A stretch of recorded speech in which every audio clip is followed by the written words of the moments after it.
The apologize Montana for blizzard surviving. of 1873 James. didn't care about He's prayers dead. or promises. Marry me. It swept I'll never across let you the go plains hungry, like ever. God's own fury, turning the world white and stealing breath from anything foolish enough to be caught in its path. Sarah McKenna knew she was going to die. Not hoped, not feared. Knew it with the same certainty she knew the sun rose in the east. What she couldn't accept was that her children would die with her. The wind hit like fists, each gust driving ice crystals deep into exposed skin. Sarah's dress, once a respectable brown wool, had frozen stiff as bark. Her fingers, wrapped around her children's hands, had lost all feeling an hour ago, maybe two.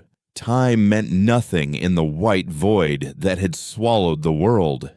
"Mama, I can't see." 7-year-old Samuel whimpered, his voice barely audible above the storm's howl.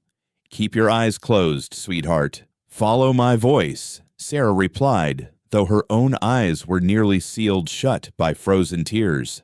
Every word cost her, pulled from lungs that burned with each frozen breath. Emma, her 10-year-old, hadn't spoken in the last mile. The girl just moved forward one foot after another with the mechanical determination of someone who'd learned too young that complaining changed nothing. Sarah's heart broke a little more with each of the child's stubborn steps. 3 days. It had been 3 days since James McKenna had looked his wife in the eye, told her he'd found better prospects in California gold fields, and rode off with their wagon, their horses, and every scrap of food they'd had. He'd left them a single canteen of water and a lie about sending help from the next town. A man's got to follow opportunity, he'd said, not even brave enough to meet his children's eyes. "You understand, don't you, Sarah? You always were the strong one."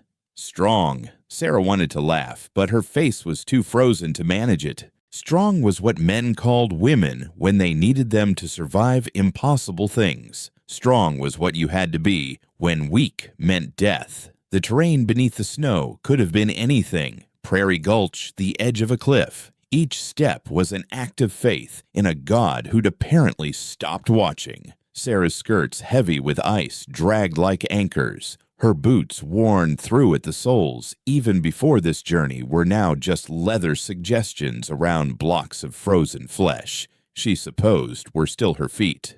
There, Emma's voice cracked through the wind.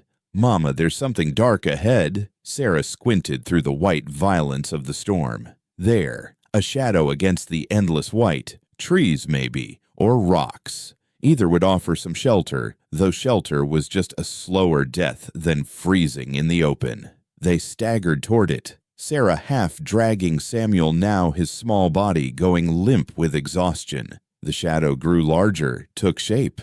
Not trees, not rocks. A building, a cabin low and sturdy with smoke threading from its chimney like a promise of salvation. Sarah's legs gave out 20 feet from the door. She fell hard, her knee cracking against something buried in the snow. The pain shot through her like lightning, sharp enough to cut through the numbness. She tried to stand, couldn't. Tried again. Failed again. "Get to the door," she gasped to Emma. "Knock. Scream. Break a window if you have to." Emma didn't argue. The girl stumbled forward, threw herself against the door, pounding with both fists. "Help! Please! We're dying out here! Please!" The door opened so suddenly, Emma nearly fell inside. A man stood silhouetted in the doorway, backlit by firelight that looked like heaven itself. He was tall, broad-shouldered, wearing nothing but wool trousers and a half-buttoned shirt, despite the cold. His face was all sharp angles and shadows impossible to read. For a heartbeat, nobody moved. Then the man's eyes went from Emma to Sarah, collapsed in the snow with Samuel, and something changed in his expression. Without a word, he pushed past Emma and strode into the storm. Sarah tried to speak when he reached her, wanted to beg, explain, negotiate, anything. But her voice was gone, frozen in her throat. The man scooped Samuel up with one arm like the boy weighed nothing, then reached for Sarah. "Can you stand?" His voice was rough, like he hadn't used it in a while. She tried, failed, shook her head. Without hesitation, he shifted Samuel to his shoulder and pulled Sarah up with his free arm supporting most of her weight. "Walk," he commanded, not harsh, just certain. "I've got you, but you need to walk." Sarah walked, stumbled, dragged her frozen feet through snow that seemed to pull at her with hungry fingers. The man's arm around her waist was iron, unyielding, the only thing keeping her upright. Emma had already disappeared inside. The warmth hit like a physical blow when they crossed the threshold. Sarah's body tried to collapse again, overwhelmed by the sudden absence of wind and the presence of heat. The man kicked the door shut behind them and half carried, half dragged her to a chair by the fireplace. "Don't touch anything yet," he said, setting Samuel down gently on a buffalo hide rug. "Warming too fast will damage the tissue. Emma, that's your name. Help your brother out of those wet clothes." Slowly, he moved with practiced efficiency, pulling blankets from a trunk, setting a pot of water on the fire to heat. Sarah watched through eyes that burned as they thawed this stranger, now holding her children's lives in his hands. "I'm sorry," she managed to whisper. "I'm so sorry. We had nowhere else. Don't apologize for surviving." He cut her off, not unkindly. "Get those frozen rags off. All of them. Modesty's got no place against frostbite." Sarah's fingers wouldn't work. The man watched her struggle for a moment, then knelt in front of her. "May I?" he asked, hands hovering near her boots. She nodded, past pride, past shame. He worked, carefully cutting the frozen laces with a knife, peeling the destroyed leather away from feet that were white as candle wax. He didn't wince, didn't comment, just moved to her frozen dress fastenings with the same clinical efficiency. "What's your name?" Sarah asked, needing to know who their savior was. "Tom Brennan," he said, not looking up from his work. "This is my place. I'm Sarah McKenna. These are my children, Emma and Samuel." Tom nodded, finally got her dress loose enough to pull over her head. He wrapped her immediately in a thick wool blanket, then another, before she could even think to be embarrassed about her underthings. "McKenna." He repeated something odd in his tone. "There was a James McKenna came through Silver Ridge 3 days back, bought supplies for California, said his family was following with the rest of the wagon train." Sarah's jaw clenched. There was no wagon train. Tom's hand stilled for a moment. When he looked up at her, his gray eyes were hard as winter stone. "He left you in this storm." It wasn't a question. Sarah nodded anyway. Tom stood abruptly, turned away. For a moment, Sarah thought he might throw them out after all. A man who abandons his family might have debts, enemies, complications a hermit wouldn't want. Instead, Tom pulled a bottle from a high shelf, poured amber liquid into a tin cup, and pressed it into Sarah's slowly warming hands. "Whiskey. Sip it slow. It'll help with the warming." The first sip burned like fire down her throat. The second spread heat through her chest. By the third, Sarah could feel her fingers again, pins and needles of returning circulation. Emma's small voice came from the rug, where she'd gotten Samuel wrapped in blankets.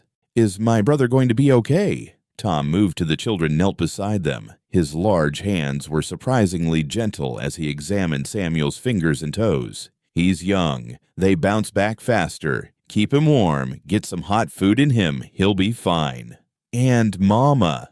Emma asked. Tom glanced back at Sarah. "Your mama's made of tougher stuff than most. She'll survive." Survive. There was that word again. Sarah took another sip of whiskey and wondered when surviving had become the highest goal she could imagine. Part 2. Context and Characters.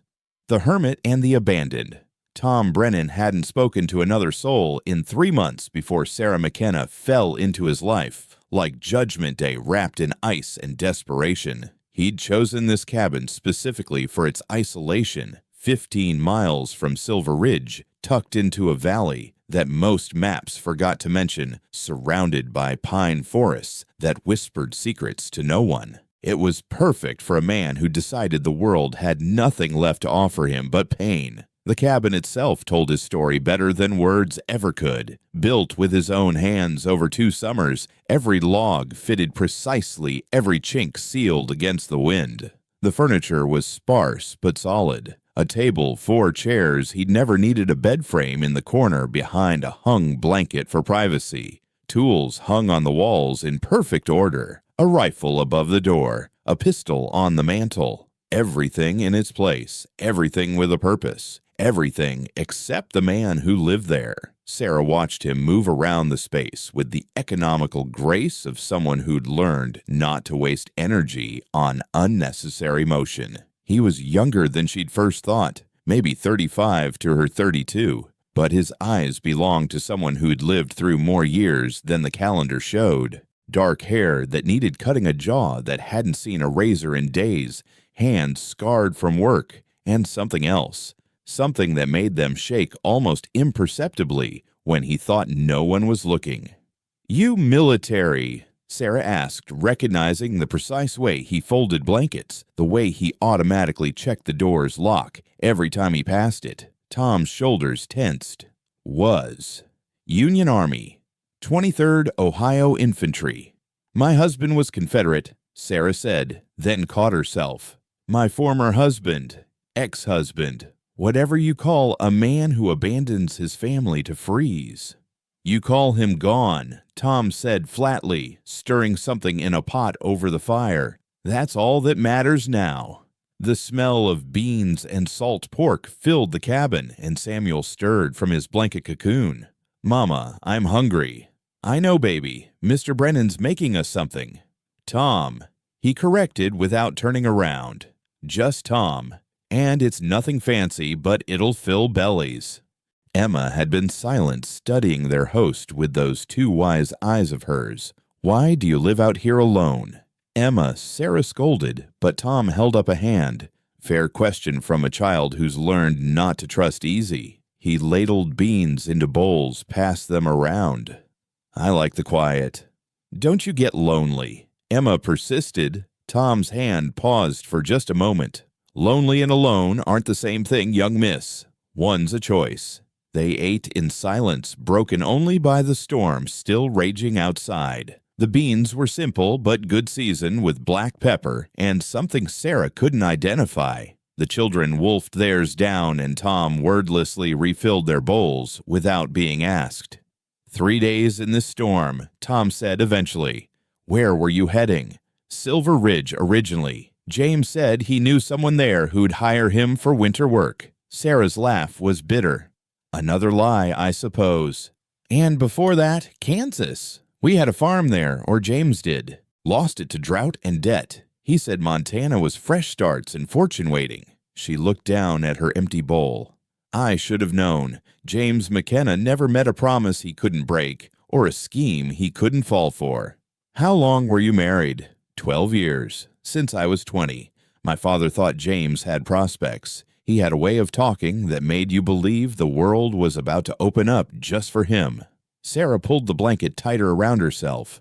"Took me 10 years to realize he was always talking to himself." Tom collected the bowls, moved to wash them in a basin. His back was to them when he asked, "Why'd you stay?" Sarah glanced at her children. Samuel had fallen asleep again, curled against his sister. Emma was fighting to keep her eyes open.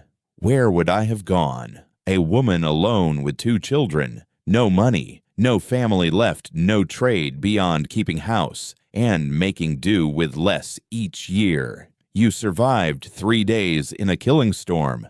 That's more than making do."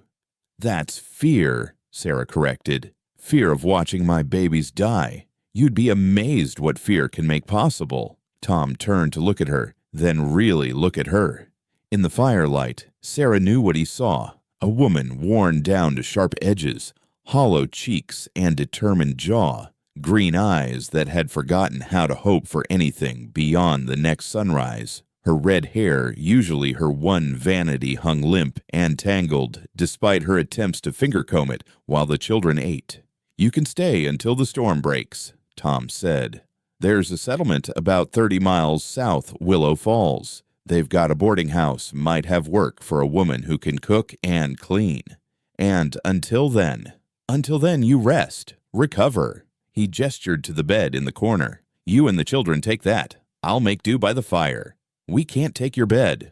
You can and you will. Those kids need proper rest to heal from the cold. His tone brooked no argument. There's a chamber pot under there if needed. I'll be checking the livestock. He pulled on a heavy coat and disappeared into the storm before Sarah could respond. She heard him in the lean-to attached to the cabin talking low to animals she hadn't realized were there. Emma helped her get Samuel to the bed. The boy so exhausted he didn't wake even when they tucked him in. The mattress was straw-filled but clean, the quilts heavy and well-made. Sarah recognized the stitching pattern, flying geese. Her grandmother had made one similar. "Mama," Emma whispered as they settled in, "he's not like Papa, is he?" "No, sweetheart, he's not."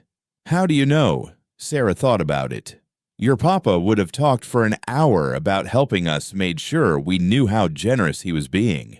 Tom just opened the door." When Tom came back an hour later, covered in snow and carrying fresh eggs, he found all three of them asleep. He stood for a moment watching them breathe, these strangers who'd invaded his carefully constructed solitude. Sarah had curled around her children protectively, even in sleep, one arm over each of them. He remembered another woman who'd slept like that, protective, even in dreams. Margaret, his wife. Dead these 8 years come spring along with their daughter Rose. Cholera had taken them while he was off fighting rebels in Tennessee, learning to kill for cause and country. He'd come home to 2 graves and a house that echoed with absence. Tom built up the fire and settled into his chair rifle across his lap, out of habit more than concern. The storm continued its assault on the cabin walls, but inside was warm and safe. He'd forgotten what it felt like to have the cabin full of breathing that wasn't his own. "Thank you." Sarah's voice came soft from the bed. He'd thought she was asleep. "No need for thanks." "There's every need." A pause. "Tom, why did you really let us in? A man who chooses isolation doesn't usually open his door to trouble." Tom was quiet so long she thought he wouldn't answer. Then, "Maybe because I know what it's like to lose everything. Difference is, I had nothing left to save." "You still did." Sarah wanted to ask more, but sleep was pulling her under. The last thing she heard was Tom's voice, barely a whisper. "You fought for them. That matters. That has to matter." Morning came with silence. The storm had blown itself out overnight, leaving the world buried under 3 feet of new snow. Tom was already up, had been for hours, judging by the smell of coffee and biscuits. "How long will it take to get to Willow Falls?" Sarah asked, accepting a cup gratefully. Tom looked out the window at the white expanse. "You're not going to Willow Falls." Sarah's spine straightened. "I won't impose." "Not what I meant." He turned to face her. "That boarding house is no place for a woman alone. The owner, Garrett, he's got a reputation. Takes advantage of desperate situations. I can handle myself." "I'm sure you can, but your children can't. And Garrett's not particular about age when it comes to hired help." The implication hit Sarah like cold water. Emma. He was talking about Emma. Her daughter barely 10, but already showing signs of the beauty she'd become. "Then where?" Sarah asked, hating how small her voice sounded. Tom poured himself coffee, took a long sip before answering. "You could stay here with you. Not with me, alongside me." He set down his cup, met her eyes directly. "I need help with the place. It's too much for one man. You need shelter and safety. It's a business arrangement." Sarah studied his face, looking for the catch, the trap, the thing that would make this like every other promise a man had made her. "What kind of business arrangement?" "You cook clean help with the animals, garden come spring. In exchange, you and the children get room, board, and protection. I've got money saved from my service, enough to keep us all fed and supplied." "And what else?" Sarah asked, because there was always something else. Tom's jaw tightened. "Nothing else. I'm not looking for a wife, Mrs. McKenna. Had one. Lost her. That part of me is buried with her." The rawness in his voice told Sarah he meant it. "Still, people will talk. A woman and man living together unmarried." "Let them talk. I don't go to town much anyway." My reputation. Your reputation is your business, but if it matters, we could say you're my cousin, widowed, come to help with the household. He shrugged. Or we could say nothing at all. I've found most people fill in whatever story makes them comfortable. Sarah looked at her children, Samuel already up and exploring the cabin, Emma helping him stay steady on still weak legs. They needed stability. They needed safety. They needed time to heal from more than just frostbite. 3 months, Sarah said. We'll try it for 3 months, then reassess. Tom nodded. Fair enough. They shook hands, his calloused palm warm against hers. It was the first honest deal Sarah had made with a man in her entire life. The nightmares started Sarah's third night in the cabin. She woke gasping, James's voice still echoing in her ears. You always were the strong one. But in the dream, he'd been standing over Emma's bed, reaching for her daughter with hands that looked like claws. Sarah lay still, heart-pounding, listening to her children's peaceful breathing beside her. Real. They were real and safe. From his place by the fire, Tom spoke quietly. Coffee's hot if you need it. Sarah slipped from the bed, wrapped a blanket around herself, and joined him. He didn't ask about the nightmare, just poured her a cup and went back to cleaning his rifle by lamplight. You don't sleep much either, she observed. Sleep enough. Those aren't the hands of someone who sleeps enough. She nodded at the slight tremor in his fingers as he worked the rifle's mechanism. Tom set the weapon down. You want to trade war stories, Mrs. McKenna. Sarah, and maybe I do. Maybe I'm tired of carrying them alone. They sat in silence for a moment. Then Tom started talking, his voice low enough not to wake the children. Shiloh, April 1862, first real battle. They told us it would be glorious fighting for the Union, freeing the enslaved. Nobody mentioned the sound men make when they're trying to hold their insides in. Nobody explained how the ground gets so soaked with blood it squelches under your boots, like mud after rain. Sarah didn't interrupt, recognizing the cadence of words that needed to be said. I killed my first man there. Boy, really. Couldn't have been more than 16. Confederate charge, and he came at me with a bayonet. I shot him center mass, watched him fall. He called for his mama while he died. Took him 20 minutes. Tom's hands had gone completely still. I held his hand for the last 10. Seemed wrong to let him die alone when I was the one who killed him. That was kind, Sarah said softly.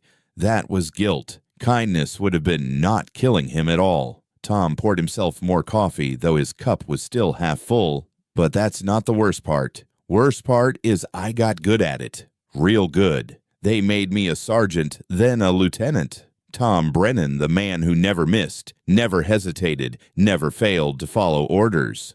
Until Chancellorsville, May 1863. We were supposed to scout enemy positions, my unit and I. 6 men who trusted me. But I'd gotten cocky, thought I could read the Rebs like a book. Led us straight into an ambush. His voice went flat. I was the only one who walked out. 6 men dead because I was too proud to be careful. Sarah reached across the small space between them, touched his hand briefly. You couldn't have known. I should have known. That was my job to know. He pulled his hand back. They gave me a medal for it, said I fought bravely against overwhelming odds, but those 6 men were still dead, and their families still got letters saying their boys weren't coming home. The fire crackled, sending shadows dancing across the walls. Sarah pulled her blanket tighter. Is that why you're here? Hiding? Not hiding. Atoning. Figure if I live quiet enough harm, no one else, maybe it balances out somehow. Sarah laughed, but there was no humor in it. You think the universe keeps a ledger, don't you? She considered this. I used to. Used to think if I was good enough, worked hard enough, prayed hard enough, life would be fair. Then I married James. Tell me about him. Before he left. Sarah stared into the fire. James was handsome. Lord, he was handsome. Smooth talker, big dreams. My father owned a dry goods store in Independence, and James would come in, buy things on credit, always promising payment when his next deal came through. Somehow, he talked my father into introducing us. She shifted in her chair, unconsciously touching a spot on her ribs. First year was good. He was attentive, brought me flowers, told me I was the most beautiful woman in Missouri. I was young enough to believe it mattered. Then we lost our first baby, stillborn, a son. James said it was God's will, but he looked at me different after that, like I'd failed him personally. Tom remained silent, letting her speak. Emma came a year later. He was disappointed it wasn't a boy, but he played the proud father in public. Behind closed doors, he started drinking more. Said it was the pressure of providing, that I didn't understand what men went through. The first time he hit me, he cried after. Said it would never happen again. But it did. It did. Not often at first. Just when he'd been drinking, or when a deal fell through, or when dinner was late, or when Emma cried too much. Always had a reason, always my fault somehow. She traced a finger along her collarbone where Tom could see an old scar peeking above her nightgown. This one was because I smiled at the banker when I went to beg for more time on our loan. James said I was making him look weak, letting other men see me grovel. Sarah. Samuel came along when Emma was 3. James was sure this would be his son, the one to carry on his name properly. When the midwife announced another girl, I saw his face go dark. But then she corrected herself. It was a boy after all, Samuel. James celebrated for 3 days straight, spent money we didn't have on rounds for the whole saloon. She paused, lost in memory. For a while, things got better. James had his son. He'd bounce Samuel on his knee, tell him stories about all the things they do together when he was older. Emma might as well have been invisible, but at least he wasn't angry all the time. Then the drought came. When was this? 2 years back. Crops failed all across Kansas. The bank called in loans. James had borrowed against the farm 3 times over for his schemes. A gold mine that didn't exist, a railroad investment that went bust, cattle that died before he could sell them. We lost everything. Sarah's voice had gone mechanical, reciting facts like a grocery list. He blamed me, of course. Said if I'd been a better wife, more supportive, he wouldn't have needed to take such risks. Said I'd poisoned his luck. The hitting got worse. But worse than that was what he'd say to Emma. Called her useless, another mouth to feed. Said he should sell her to a brothel to make back some of what she cost him. Tom's knuckles went white around his coffee cup. I started hiding money then. Just pennies at first, what I could skim from the household funds. Sewed them into my petticoat hem. Planned to take the children and run once I had enough for train fare somewhere, anywhere. But James found it. All of it. $23.40. My freedom fund. She touched her left arm and Tom could see another scar there, thin and straight. He burned the money in front of me, made Emma and Samuel watch, said it was a lesson about loyalty. Then he announced we were going to Montana, fresh start, new opportunities. I actually let myself hope. Maybe distance would change him. Maybe without the shame of failure following him, he could be the man I'd married again. But he wasn't. No, he was worse. The journey was hard and every difficulty was my fault. The children got sick. My fault for not keeping them warmer. The horse went lame. My fault for not checking its hooves. We ran low on food. My fault for not rationing better. By the time we reached the Montana border, I think he genuinely hated us all. Even Samuel, especially me.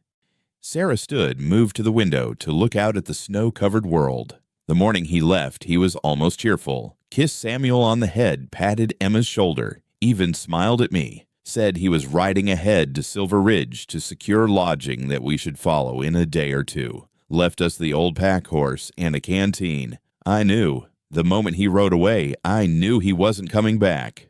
Why didn't you turn around? Go back.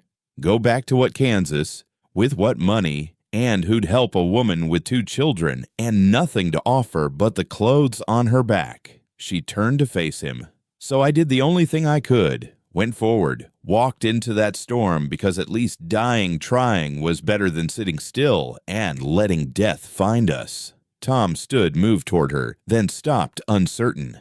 Your turn, Sarah said. Tell me about Margaret and Rose. Tom's face closed off. I told you. You told me they died, not who they were.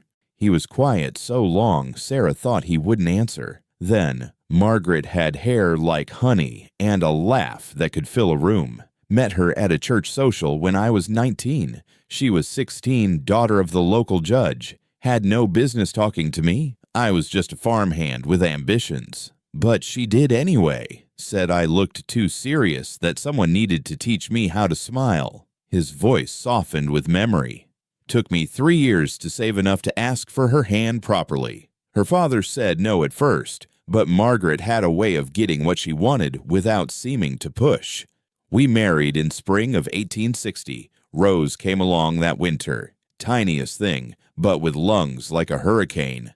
Margaret said she'd be a singer someday, or maybe a preacher. Something that needed a big voice. Tom moved back to his chair, sank into it. I enlisted in 1861. Margaret begged me not to said the war wouldn't last, that others could fight it.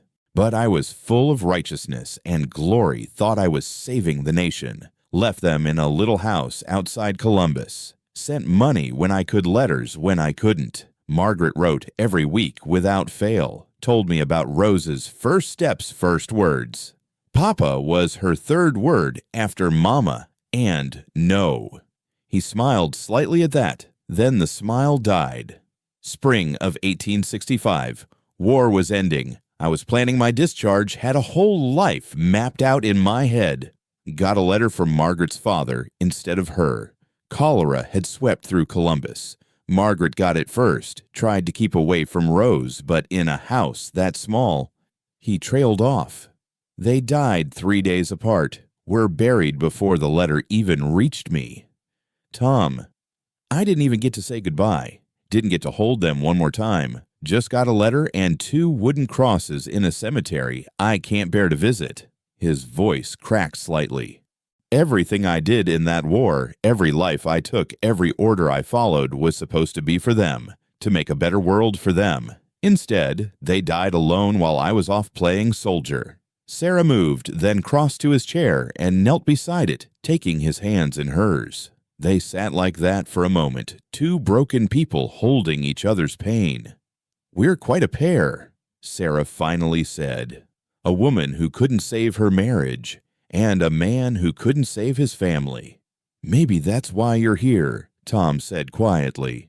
Maybe broken people are the only ones who can see past the cracks in others. From the bed, Samuel whimpered in his sleep. Sarah rose to go to him but turned back. Tom, thank you for listening, for not trying to fix it or explain it away. Same to you. As Sarah settled back into bed with her children, Tom remained by the fire, but something had shifted. The cabin felt less like a hiding place and more like a shelter. Not from the storm outside, but from the storms within. The next morning over breakfast, Emma looked between the 2 adults and said with a child's uncanny perception, "You both look different." "Different how?" Sarah asked. "Less heavy," Emma said simply, then went back to her porridge. Tom and Sarah exchanged glances. Out of the mouths of babes, Tom thought. Maybe confession wasn't just good for the soul. Maybe it was necessary for it. That day, Tom taught Samuel how to whittle patient with the boy's clumsy fingers. Sarah showed Emma how to mend tears invisibly, a skill that would serve her wherever life took her. And for the first time since they'd arrived, the cabin filled with something approaching laughter. The ghosts were still there. They always would be. But they seemed quieter now, less hungry, more like memories than hauntings. And in the space that created something new, began to grow. Not hope exactly, not yet, but the possibility of it. On the nightmares started Sarah's 3rd night in the cabin. She woke gasping, James's voice still echoing in her ears. "You always were the strong one." But in the dream, he'd been standing over Emma's bed, reaching for her daughter with hands that looked like claws. Sarah lay still, heart-pounding, listening to her children's peaceful breathing beside her. Real. They were real and safe. From his place by the fire, Tom spoke quietly. "Coffee's hot if you need it." Sarah slipped from the bed, wrapped a blanket around herself, and joined him. He didn't ask about the nightmare, just poured her a cup, and went back to cleaning his rifle by lamplight. "You don't sleep much either," she observed. "Sleep enough." "Those aren't the hands of someone who sleeps enough." She nodded at the slight tremor in his fingers as he worked the rifle's mechanism. Tom set the weapon down. "You want to trade war stories, Mrs. McKenna?" "Sarah." "And maybe I do.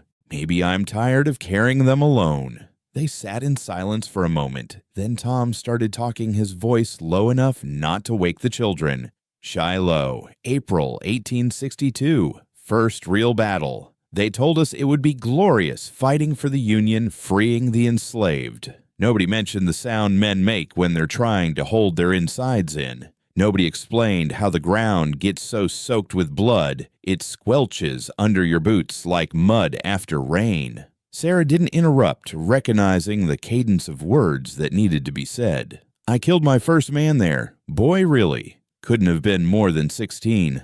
Confederate charge, and he came at me with a bayonet. I shot him center mass, watched him fall. He called for his mama while he died. Took him 20 minutes. Tom's hands had gone completely still. I held his hand for the last 10. Seemed wrong to let him die alone when I was the one who killed him." "That was kind," Sarah said softly. "That was guilt.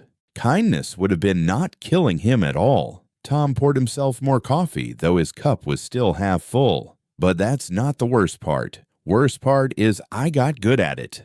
Real good. They made me a sergeant, then a lieutenant. Tom Brennan, the man who never missed, never hesitated, never failed to follow orders. Until Chancellorsville, May 1863. We were supposed to scout enemy positions, my unit and I. 6 men who trusted me. But I'd gotten cocky, thought I could read the Rebs like a book, led us straight into an ambush." His voice went flat. "I was the only one who walked out. 6 men dead because I was too proud to be careful." Sarah reached across the small space between them, touched his hand briefly. "You couldn't have known. I should have known. That was my job to know." He pulled his hand back. "They gave me a medal for it, said I fought bravely against overwhelming odds. But those 6 men were still dead, and their families still got letters saying their boys weren't coming home." The fire crackled, sending shadows dancing across the walls. Sarah pulled her blanket tighter. "Is that why you're here?" "Hiding." "Not hiding. Atoning. Figure if I live quiet enough harm, no one else, maybe it balances out somehow." Sarah laughed, but there was no humor in it.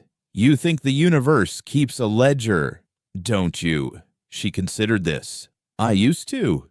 Used to think if I was good enough, worked hard enough, prayed hard enough, life would be fair. Then I married James." "Tell me about him." "Before he left." Sarah stared into the fire. "James was handsome.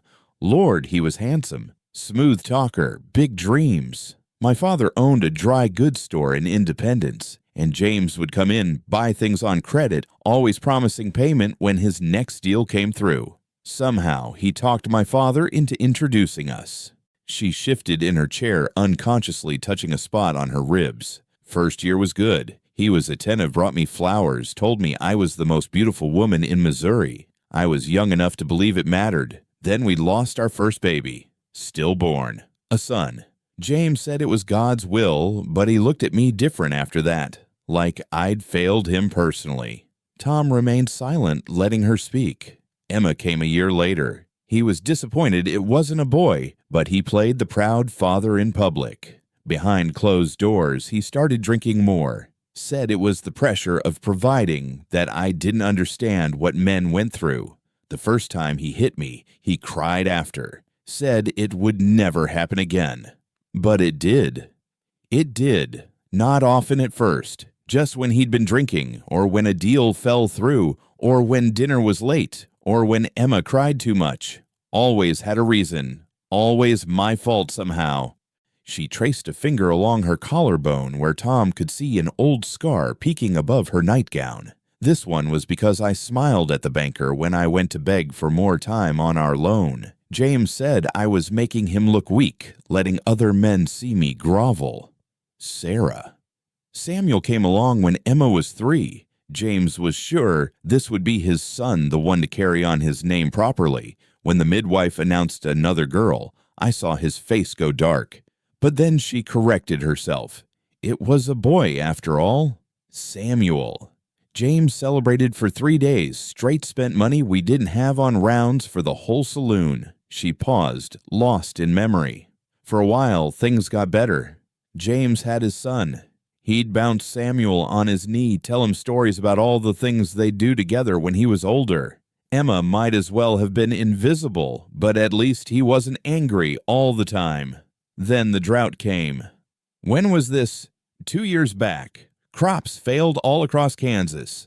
The bank called in loans. James had borrowed against the farm 3 times over for his schemes. A gold mine that didn't exist, a railroad investment that went bust, cattle that died before he could sell them.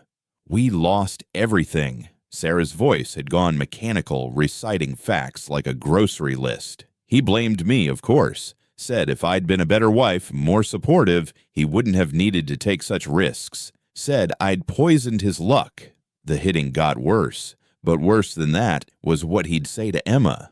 Called her useless, another mouth to feed. Said he should sell her to a brothel to make back some of what she cost him. Tom's knuckles went white around his coffee cup. I started hiding money then. Just pennies at first, what I could skim from the household funds. Sewed them into my petticoat hem. Planned to take the children and run once I had enough for train fare somewhere, anywhere. But James found it. All of it. $23.40. My freedom fund. She touched her left arm and Tom could see another scar there, thin and straight. He burned the money in front of me, made Emma and Samuel watch, said it was a lesson about loyalty. Then he announced we were going to Montana, fresh start, new opportunities. I actually let myself hope. Maybe distance would change him. Maybe without the shame of failure following him, he could be the man I'd married again. But he wasn't.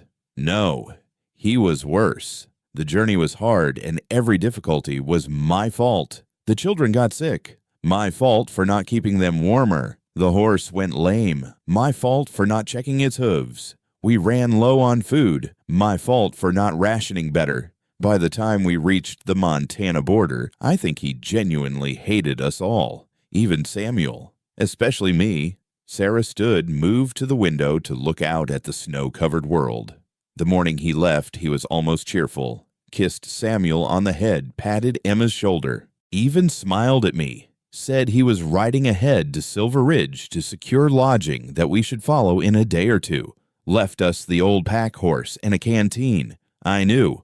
The moment he rode away, I knew he wasn't coming back. Why didn't you turn around? Go back. Go back to what Kansas with what money, and who'd help a woman with 2 children and nothing to offer but the clothes on her back. She turned to face him. So I did the only thing I could. Went forward. Walked into that storm because at least dying trying was better than sitting still and letting death find us. Tom stood, moved toward her, then stopped uncertain. Your turn, Sarah said. Tell me about Margaret and Rose. Tom's face closed off. I told you. You told me they died, not who they were. He was quiet so long, Sarah thought he wouldn't answer. Then, Margaret had hair like honey and a laugh that could fill a room. Met her at a church social when I was 19. She was 16, daughter of the local judge. Had no business talking to me. I was just a farmhand with ambitions. But she did anyway. Said I looked too serious, that someone needed to teach me how to smile. His voice softened with memory. Took me 3 years to save enough to ask for her hand properly. Her father said no at first, but Margaret had a way of getting what she wanted without seeming to push. We married in spring of 1860. Rose came along that winter. Tiniest thing, but with lungs like a hurricane. Margaret said she'd be a singer someday, or maybe a preacher. something that needed a big voice. Tom moved back to his chair, sank into it. I enlisted in 1861. Margaret begged me not to say the war wouldn't last, that others could fight it. But I was full of righteousness and glory, thought I was saving the nation. Left them in a little house outside Columbus. Sent money when I could, letters when I couldn't. Margaret wrote every week without fail. Told me about Rose's first steps, first words. Papa was her third word after Mama, and no. He smiled slightly at that. Then the smile died. Spring of 1865. War was ending. I was planning my discharge, had a whole life mapped out in my head. Got a letter from Margaret's father instead of her. Cholera had swept through Columbus. Margaret got it first, tried to keep away from Rose, but in a house that small. He trailed off. They died 3 days apart, were buried before the letter even reached me. Tom, I didn't even get to say goodbye. Didn't get to hold them one more time. Just got a letter and 2 wooden crosses in a cemetery I can't bear to visit. His voice cracked slightly. Everything I did in that war, every life I took, every order I followed was supposed to be for them, to make a better world for them. Instead, they died alone while I was off playing soldier. Sarah moved, then crossed to his chair and knelt beside it, taking his hands in hers. They sat like that for a moment, 2 broken people holding each other's pain. "We're quite a pair," Sarah finally said. "A woman who couldn't save her marriage, and a man who couldn't save his family." "Maybe that's why you're here," Tom said quietly. "Maybe broken people are the only ones who can see past the cracks in others." From the bed, Samuel whimpered in his sleep. Sarah rose to go to him but turned back. "Tom, thank you. For listening, for not trying to fix it or explain it away." "Same to you." As Sarah settled back into bed with her children, Tom remained by the fire, but something had shifted. The cabin felt less like a hiding place and more like a shelter, not from the storm outside, but from the storms within. The next morning, over breakfast, Emma looked between the 2 adults and said with a child's uncanny perception, "You both look different." "Different how?" Sarah asked. "Less heavy," Emma said simply, then went back to her porridge. Tom and Sarah exchanged glances. Out of the mouths of babes, Tom thought. Maybe confession wasn't just good for the soul. Maybe it was necessary for it. That day, Tom taught Samuel how to whittle patient with the boy's clumsy fingers. Sarah showed Emma how to mend tears invisibly, a skill that would serve her wherever life took her. And for the first time since they'd arrived, the cabin filled with something approaching laughter. The ghosts were still there. They always would be. But they seemed quieter now, less hungry, more like memories than hauntings. And in the space that created something new began to grow. Not hope exactly, not yet, but the possibility of it. The conversation that would change everything started with spilled milk. 3 weeks had passed since the storm delivered Sarah to Tom's door, and they'd settled into a rhythm of careful coexistence. Tom rose before dawn to tend the animals. Sarah kept the house and cooked meals that made him remember what it felt like to want to come home. The children had lost their hollow-eyed wariness, and the cabin had taken on a warmth that had nothing to do with the fire. But on this particular morning, Samuel's elbow caught the milk pitcher during breakfast, sending it crashing to the floor. The boy froze, face draining of color arms coming up instinctively to protect his head. I'm sorry, I didn't mean to—" Tom moved without thinking, dropping to one knee beside the boy, his hands gentle on Samuel's trembling shoulders. "Hey now, it's just milk. No harm done." "Papa always said clumsy boys need teaching," Samuel whispered, still cringing. "Your papa was wrong." Tom's voice was firm but kind. "Accidents happen. That's why they're called accidents. You want to know what makes a man—" Samuel peeked through his fingers. How he fixes his mistakes. "So what do you think we should do about this spilled milk?" "Clean it up." "There's a smart boy. Come on, I'll show you where the rags are." As they cleaned together, Tom caught Sarah watching from the stove, something unreadable in her expression. That evening, after the children were asleep, she found him on the porch despite the cold whittling in the moonlight. "You're good with them," she said, pulling her shawl tight. "Better than their own father ever was. They're good children, just needed someone to see it." Sarah sat on the other chair, one he'd built just the week before, without discussing why he suddenly needed more seating. "Tom, we need to talk about the future." His hand stilled on the wood. 3 months. That was the agreement. "I know, but people in town are starting to talk. Mrs. Morrison from the general store rode out yesterday while you were hunting. Brought preserves, she said, but really came to snoop. Asked a lot of questions about our arrangement." "Let her ask." "It's not that simple. She mentioned the sheriff's been asking about a woman and 2 children abandoned by a James McKenna. Apparently James owed money to some unsavory people before he left. They think I might know where he went." Tom set down his whittling knife. "How much money?" "Mrs. Morrison didn't say, but enough that they're looking." Sarah twisted her hands in her lap. "Tom, if they come here, if they try to take the children to settle his debts." "They won't." "You can't promise that. The law." "The law says a lot of things. Doesn't make them right." Tom stood paced to the porch rail. "What are you saying, Sarah?" "I'm saying we need to think about protection. Legal protection." She took a breath.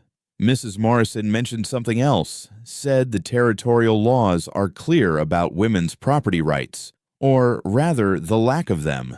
A woman alone has almost no legal standing, but a married woman." Tom turned to look at her. "Sarah, hear me out, please." She stood, moved closer to him, but not touching. "It wouldn't be real, not like that, just paper, legal protection for me and the children. You could even draw up papers that keep your property separate, make it clear I have no claim on anything that's yours." "And what would I get from this arrangement?" Sarah flinched slightly at his tone. "I know I'm asking a lot." "That's not what I meant." Tom's voice softened. "I mean, marriages are contracts. Both parties need to benefit. What are you offering?" "I'd continue keeping house, cooking, helping with the ranch work. I'm learning to shoot. You've been teaching me. I can help with hunting preservation for winter. Emma's old enough to help with substantial chores, and Samuel's eager to learn everything you'll teach him." "You'd have a family." She stopped, corrected herself. "You'd have help running this place." Tom was quiet for a long moment, studying her in the moonlight. Sarah had gained weight in the 3 weeks since arriving, her cheeks no longer hollow, her hair regaining its shine. But it was the change in her eyes that struck him most. The fear was fading, replaced by something that looked like determination. "There's something else," Sarah continued when he didn't speak. "Something Mrs. Morrison said. There's a new territorial law. Any unmarried man with a homestead can claim an additional 160 acres if he marries. The government wants families out here, not bachelor hermits." "I don't need more land." "Maybe not. But with more land comes water rights to Beaver Creek. Your well's good, but a dry summer could change that." Tom had to admit she'd done her research. Beaver Creek ran year-round, fed by mountain snowmelt. With those water rights, the ranch could support 3 times the cattle he currently ran. "You've thought this through." "I've had to. I can't afford not to think things through anymore." Sarah wrapped her arms around herself. "I know what I'm asking. I know what you've lost, what you've told me about Margaret. I'm not trying to replace her. I couldn't even if I wanted to. This would be business, partnership, protection. And if you meet someone else, someone you could love." Sarah's laugh was bitter.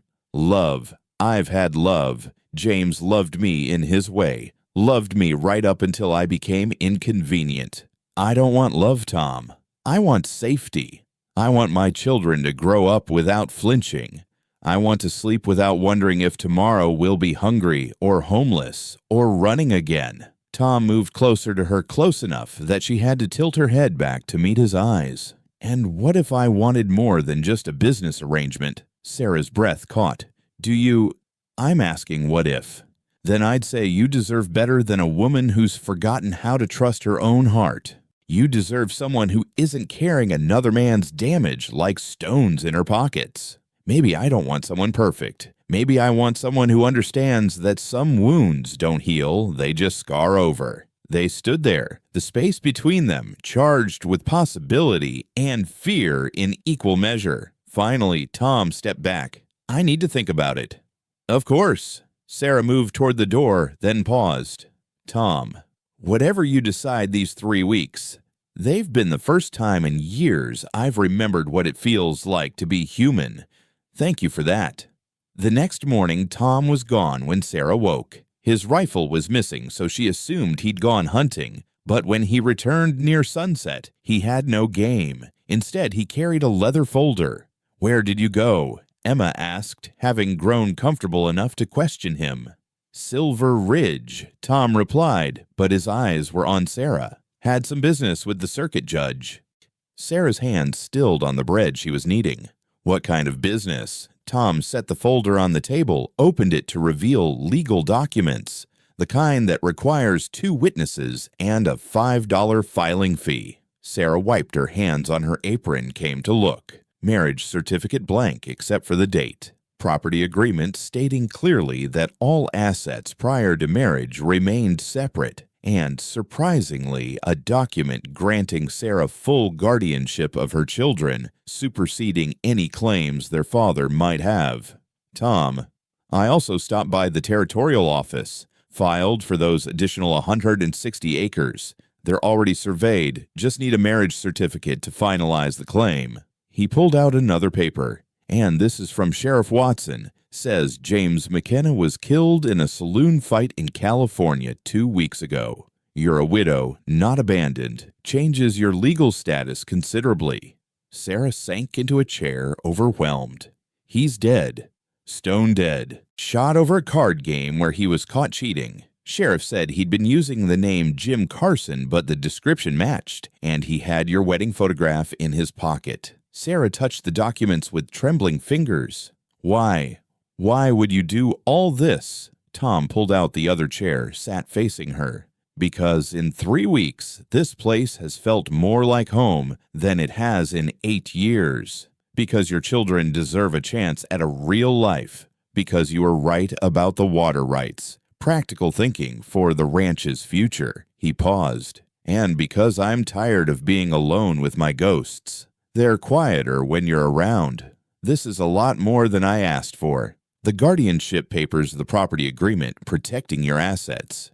If we're doing this, we're doing it right. Equal partners. Your work here has value. The cooking, cleaning, the way you've made this place livable again. That has worth.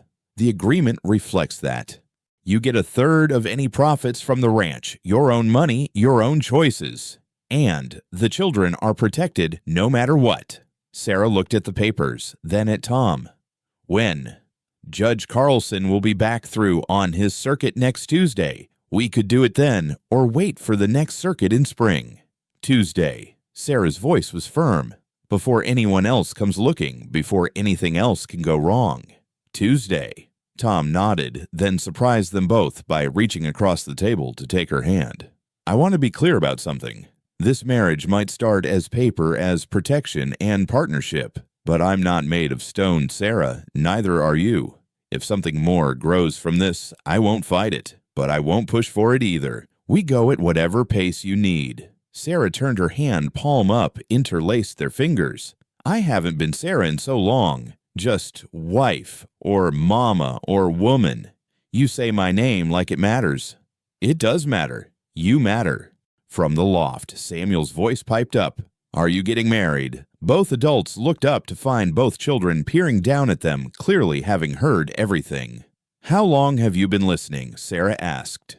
Long enough, Emma said, her voice careful. Mr. Tom, if you marry Mama, what do we call you? Tom considered this. Whatever feels right to you.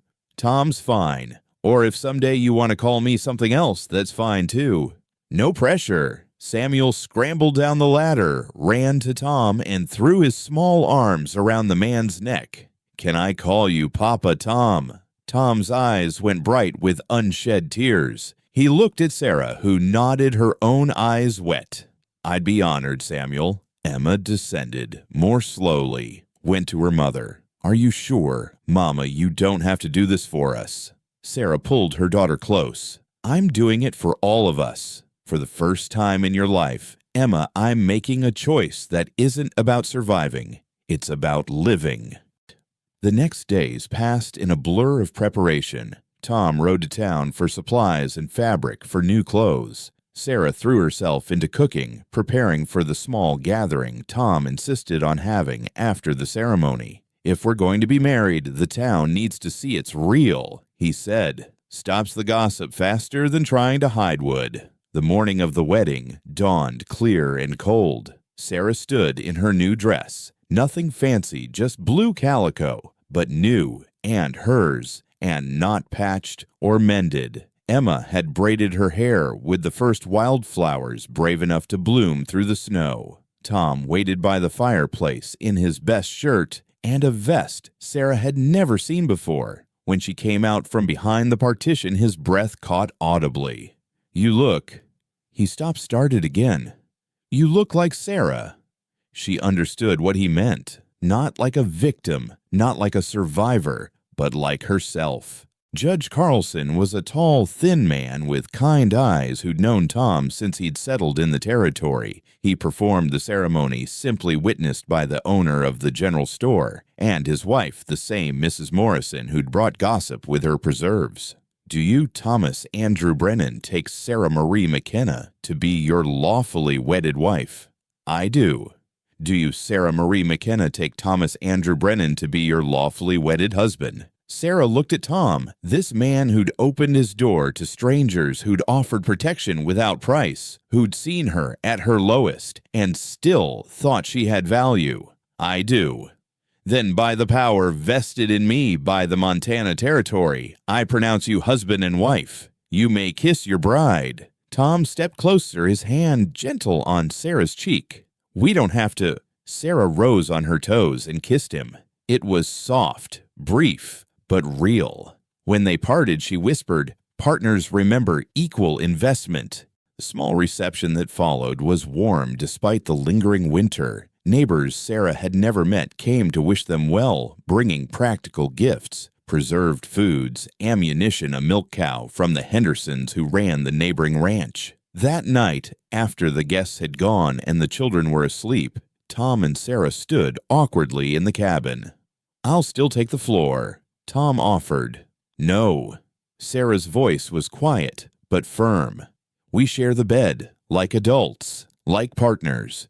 We can put a rolled blanket between us if you need the boundary, but you're not sleeping on the floor anymore. Your back can't take it. I've seen you wincing." They prepared for bed, carefully, backs turned to give each other privacy. When they finally lay down the rolled blanket between them like a soft wall, Sarah spoke into the darkness. "Tom, this morning when Samuel called you Papa Tom, you looked like someone handed you the world." "Felt like it too." A pause. "Sarah, when you kissed me at the ceremony, that wasn't just for show, was it?" "No, it wasn't." She reached across the blanket barrier, found his hand. "I don't know what this becomes, Tom, but I know that for the first time in my life, I chose my partner. That has to count for something." "It counts for everything," Tom said, squeezing her hand gently. They fell asleep that way, hands clasped across the divide, two wounded souls choosing to heal together rather than apart. Outside, spring was coming to Montana slow, but certain, bringing with it the promise of new growth from winter-hardened ground. The morning after the wedding, Sarah woke to find the blanket barrier had shifted in the night. Tom's arm was draped across the space where it had been, his hand resting near her hip, not touching, but close enough that she could feel the warmth. She lay still, studying his face in the early light. Asleep, the hard edges softened. He looked younger, less haunted. She wondered if she looked the same when she slept, if the constant vigilance that had kept her alive for so long ever truly left her face. Tom's eyes open met hers. For a moment, neither moved. Then he pulled his arm back, cleared his throat. "Sorry, I must have—" "It's fine." Sarah sat up, began braiding her hair. "We're married. Married people." She trailed off, not sure how to finish that sentence. "We are what we decide to be," Tom said quietly. "Nothing more, nothing less."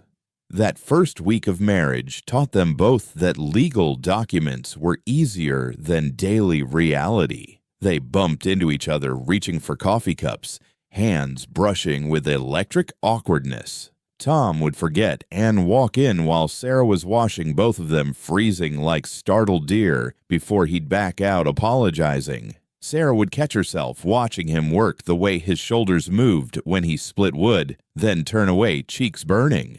But it was the children who made it real. Samuel followed Tom everywhere, a small shadow, eager to learn everything from knot tying to reading weather signs. Emma, more cautious, began calling him Mr. Tom instead of just Tom, testing the waters of this new family structure. The test came sooner than expected. 10 days after the wedding riders appeared on the horizon, 3 men moving with the deliberate pace of those who expected trouble and weren't afraid of it. Tom saw them first from the barn, immediately moved to the cabin. "Sarah, take the children to the root cellar." She looked up from her sewing, saw his face. "Who is it?" "Don't know. Don't like it. Go. Now." Sarah didn't argue. She'd learned to read Tom's instincts the way his soldier's training never quite left him. She gathered the children, hustled them to the root cellar behind the cabin. Tom handed her his pistol. "You remember what I taught you. Both hands steady, breath squeeze, don't pull." "Good. Don't come out unless I call for you. Or unless you hear shooting stop, and it's not me walking through that door. Tom, promise me, Sarah, if something happens, you take the children and run. There's money in a jar behind the flour enough to get you to Denver. Nothing's going to happen. Promise me." "I promise." She lied, knowing she'd never leave him behind. Tom checked his rifle, then stepped onto the porch as the riders approached. Sarah cracked the cellar door enough to see and hear. The lead rider was a big man with a scar across his jaw and clothes that said money, but not honestly earned. The other 2 were clearly hired muscle hands resting on their gun butts with practiced ease. "Help you, gentlemen." Tom's voice was calm, but Sarah could see the tension in his shoulders. "Looking for a woman. Sarah McKenna. Heard she might be in these parts." "No one by that name here." The scarred man smiled, cold and mean. "That's so, because I heard different. Heard Tom Brennan went and got himself married recent-like, to a widow woman with 2 kids. My wife's name is Sarah Brennan, has been for 2 weeks now. Convenient. See, her late husband and I use that term loosely owed me considerable money, $3,000 to be exact." Tom didn't flinch. James McKenna's debts died with him. Maybe in law. But I don't much care for law. Man owes me money, someone pays. His widow seems the logical choice. Even if my wife was who you're looking for, the law's clear. Women aren't responsible for their husband's debts. Like I said, I don't much care for law. The scarred man shifted in his saddle coat, pulling back to reveal a well-used pistol. "Here's what's going to happen. You're going to get this Sarah, whoever she is, and we're going to have a conversation about payment. Maybe she comes with us, works it off. Maybe those kids of hers are worth something to someone. Or maybe you've got $3,000 lying around you'd like to contribute to the cause." Tom's voice went very quiet. "Get off my land." "Don't think I will." "Boys." The 2 muscle men started to dismount. Tom's rifle was in his hands before they could blink, aimed at the scarred man's chest. "I said get off my land. 1 gun against 3. You're not that fast, friend." "Don't need to be fast, just need to be sure. And I'm very sure that if your boys clear leather, you'll be dead before they get their shots off. Maybe they kill me after, maybe not. But you'll be too dead to care." The scarred man studied Tom's face, saw something there that made him reconsider. "You military was Thought so. Got that look. The one that says you've killed before and wouldn't lose sleep doing it again. Try me and find out. From the cellar, Sarah watched Tom face down 3 armed men without a tremor and understood something fundamental about the man she'd married. His gentleness with her and the children wasn't weakness. It was choice. This, the deadly calm, the absolute willingness to violence if needed. This was what the war had made him. And he'd chosen to put it away, to be soft with them, to be kind. The strength that took stole her breath. "Tell you what," the scarred man said finally. "Maybe we've got the wrong place. Maybe this Sarah Brennan isn't the Sarah McKenna we're looking for. Mistakes happen." "They do. But if I find out different, if I find out you're hiding her, we'll be back. And we won't be talking next time. If you come back on my land, come shooting, because I will be." The 3 men exchanged glances. Then the scarred man laughed, ugly and short. "You've got stones, Brennan. I'll give you that. Come on, boys. Nothing here for us." They rode off, but Tom stayed on the porch rifle, ready, until they were specks on the horizon. Only then did he call for Sarah. She came out of the cellar, children clinging to her skirts, and walked straight to him. Without hesitation, she wrapped her arms around him, felt him go rigid with surprise before slowly, carefully returning the embrace. "Thank you," she whispered into his shirt. "They might come back." "They won't." She pulled back to look at his face. "You scared them. I could see it." "I've had practice." Emma tugged on Tom's sleeve. "Were those bad men?" "Yes." "Were they looking for Mama because of Papa?" Tom knelt to her level. "Yes, but they're gone now." "Will they come back?" "I don't know. But if they do, I'll protect you. All of you. That's what family does." Emma studied his face for a long moment, then threw her small arms around his neck. "Thank you, Papa Tom." Tom's eyes closed, and Sarah saw him struggle with emotion. When Emma pulled back, he managed a smile. "How about we all go inside? I think we could use some of your mama's coffee cake." That night, the blanket barrier stayed rolled up, but unused. Tom and Sarah lay facing each other in the dark, a careful foot of space between them. "You would have done it," Sarah said. "Killed them." "Yes. For me. For children that aren't even yours. They're mine now. You're mine now." He paused. "If you want to be." Sarah moved closer, just enough that their hands could touch in the space between them. "The way you looked at that man like his life meant nothing if he threatened us. Are you afraid of me now?"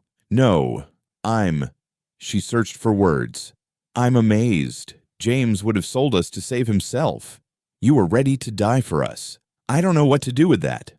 "You don't have to do anything with it. It just is." Sarah shifted closer still until she could rest her forehead against his chest. "I haven't felt safe in so long I'd forgotten what it was like. Today, watching you, I felt safe." Tom's hand came up slowly, tentatively to stroke her hair. "That's all I want, for you to feel safe. I want more than that." He went still. "Sarah." She pulled back enough to look at his face in the moonlight. "I want to be married to you. Really married, not just paper and partnership, but I don't know how. I don't know how to be with someone who doesn't hurt me. I don't know how to trust that gentleness isn't weakness, that kindness isn't manipulation. We go slow as you need. What if I need to go so slow it drives you crazy? Then I'll go crazy slowly." His thumb brushed her cheekbone. "Sarah, I haven't. Since Margaret, I haven't wanted anyone. Haven't wanted to want anyone. But you make me remember what wanting feels like. And that terrifies me as much as it probably terrifies you. So we're both terrified. Seems like." Sarah laughed softly. "That might be the most romantic thing anyone's ever said to me. I'm out of practice." "Tom." She moved closer still until their bodies were nearly touching. "Can you just hold me, just for tonight?" He opened his arms and she fitted herself against him, her head on his chest, listening to his heartbeat. His arms came around her, careful but secure. "I can hear your heart racing," she murmured. "Yours too. We're a mess, aren't we?" "Maybe. But we're a married mess now." The next morning, they woke tangled together, Sarah's head still on Tom's chest, his arms still around her. Neither moved for a long moment, adjusting to this new reality. "Morning," Tom said, voice rough with sleep. "Morning." Sarah didn't pull away. "This is nice." "It is." Samuel's voice from the loft broke the moment. "Are you going to kiss married people? Kiss in the morning. Timothy's parents do." Tom and Sarah looked at each other, both fighting smiles. "Should we?" Tom asked quietly. "For the children." "For the children," Sarah agreed. He kissed her forehead, gentle and chaste. But Sarah turned her face up, caught his lips with hers. It was different from their wedding kiss, softer, slower, with promise rather than performance.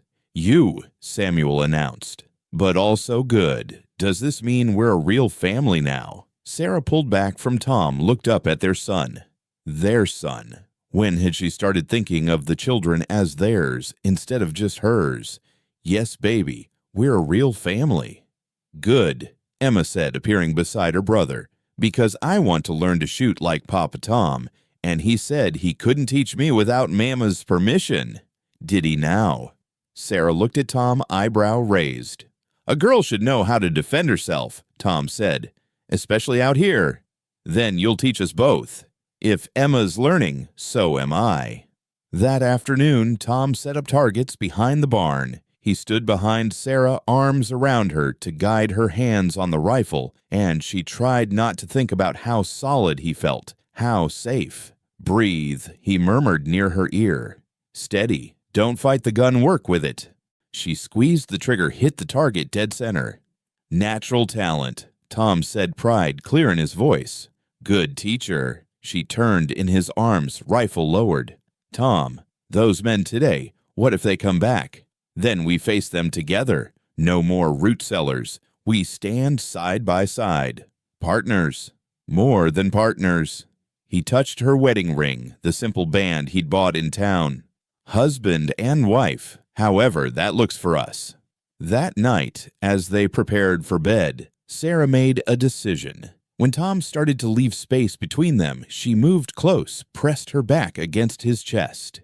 "Is this okay?" she asked. His arm came around her waist, careful and warm. "More than okay." They lay like that, learning the shape of each other, the rhythm of breathing as one unit instead of two.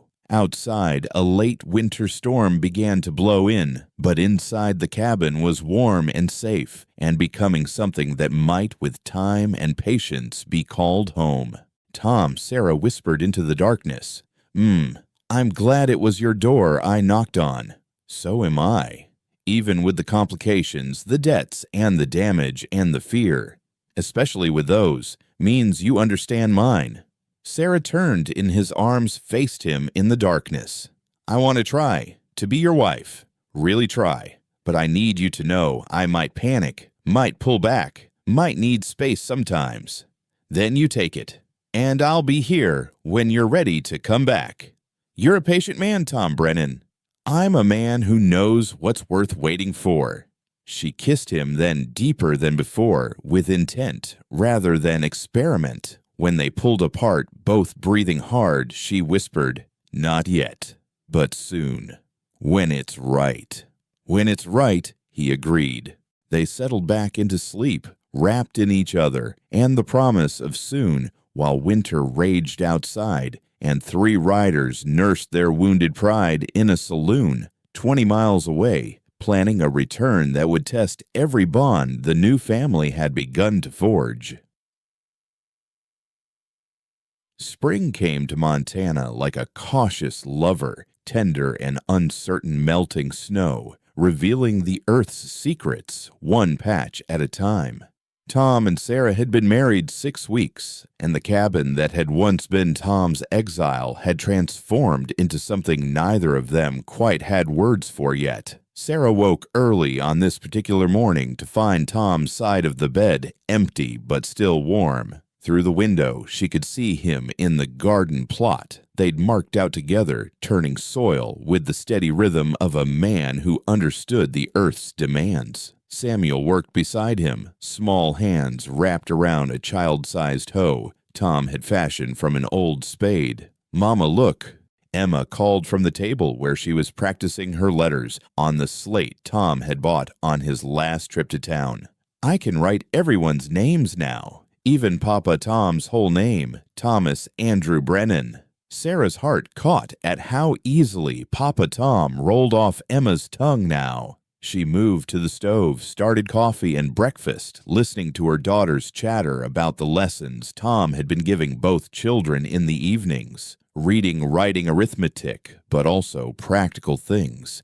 How to read the sky for weather, which plants were medicine and which were poison, how to track deer and rabbits. "He says I'm getting good enough to help with the real hunting come fall," Emma announced proudly. "Does he now?" Sarah smiled, cracking eggs into the skillet. The door opened, Tom and Samuel entering with muddy boots and satisfied expressions. "Garden's coming along," Tom said, pulling off his boots at the door, a habit Sarah had gently insisted on. "Should be ready for planting by week's end." "Coffee's ready," Sarah said, pouring him a cup. Their fingers brushed as she handed it to him, and she didn't pull away. These small touches had become their language over the past weeks. A hand on a shoulder, fingers intertwined during grace at dinner, the way Tom's hand would find the small of her back when he passed behind her in the cabin's close quarters. "Mrs. Henderson stopped by while you were in town yesterday," Sarah said, serving breakfast. "Invited us to the spring social next Saturday. The whole community will be there." Tom's expression tightened slightly. He'd been avoiding town gatherings, preferring the isolation he'd cultivated for years. "It would be good for the children," Sarah added gently. "And for us. People need to see we're a real family, especially after those men came looking." Tom nodded slowly. "You're right. We'll go." That afternoon, while the children napped, Sarah found Tom repairing the chicken coop. She'd been gathering courage all morning for this conversation. "Tom, I need to tell you something." He set down his hammer, gave her his full attention. "What is it?" "I've been having nightmares about those men coming back, about them taking the children." She wrapped her arms around herself. "I wake up terrified, and I don't want to wake you, so I lie there." "Sarah," he stood cross to her. "Wake me. Always wake me. That's what I'm here for." "You're not here just to chase away my nightmares." "Aren't I?" His hand came up to cup her cheek. "Among other things." She leaned into his touch. "I'm scared I'm too damaged for this. For us. What if I can never be the wife you deserve? You already are." "Tom." "No, listen." His other hand came up, framing her face. "You think you're damaged. I wake up some nights still smelling gunpowder and blood. I see my dead wife and every woman with honey-colored hair. I drink coffee at 3 a.m. because sleep brings faces of men I killed. We're both carrying ghosts, Sarah. Difference is now we don't have to carry them alone." Sarah's eyes filled with tears. "I want to be whole for you." "I don't need you whole. I need you here, present, fighting alongside me to build something from all our broken pieces." She kissed him, then different from their careful previous kisses. This was desperate and deep tasting of need and fear and hope all mingled together. When they broke apart, both breathing hard, Sarah whispered, "Tonight. I want to try tonight." Tom's eyes darkened, but his voice stayed gentle. "Are you sure?" "No, but I want to try anyway." "Is that enough?" "That's everything." That evening, after dinner and the children's lessons, after Samuel and Emma had climbed to their loft bedroom, Tom had built a proper partition for privacy. Sarah and Tom prepared for bed with a new awareness between them. Sarah's hands shook as she unpinned her hair, let it fall loose around her shoulders. Tom watched from the bed, already under the covers, giving her space to ready herself. "We can stop any time," he said quietly. "Any moment you need to stop, we stop." She nodded, slipped under the covers beside him.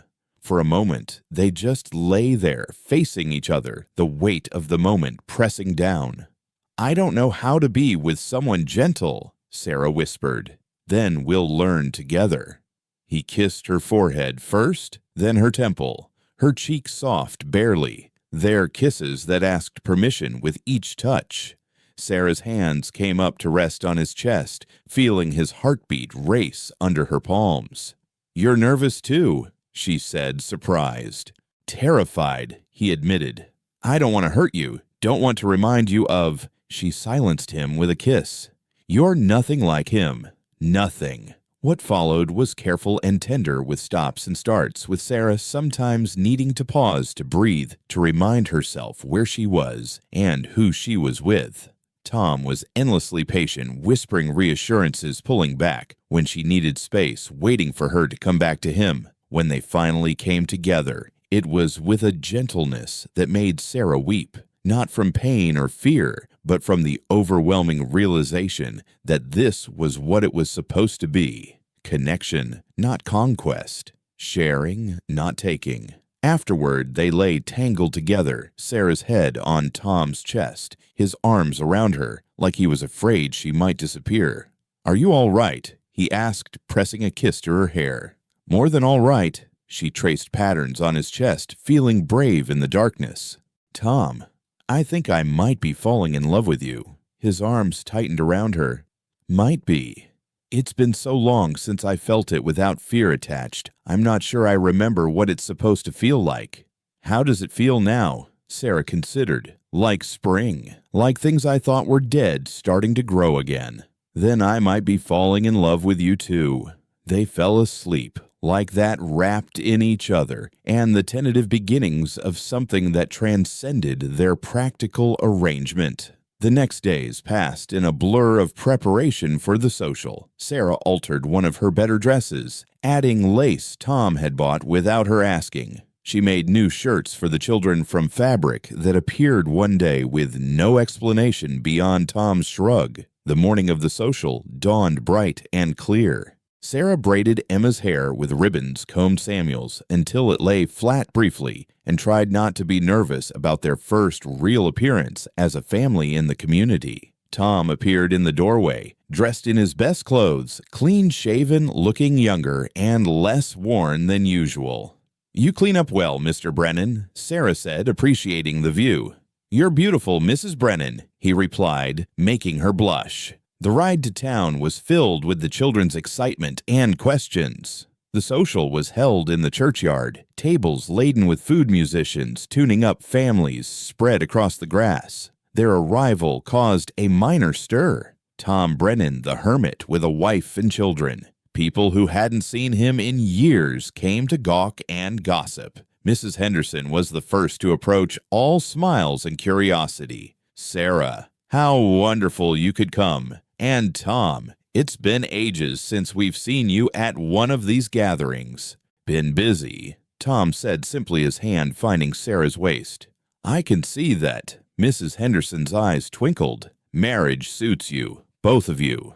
As the afternoon wore on, Sarah watched Tom slowly relax. He talked cattle with the other ranchers, even smiled when Samuel dragged him to watch a foot race. Emma made friends with the Henderson girls, their laughter bright as spring flowers.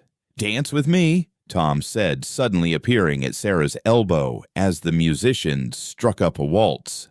"Tom, I don't trust me." He led her onto the makeshift dance floor, pulled her close, and began to move with surprising grace. "Where did a hermit learn to dance?" Sarah asked, letting him guide her through the steps.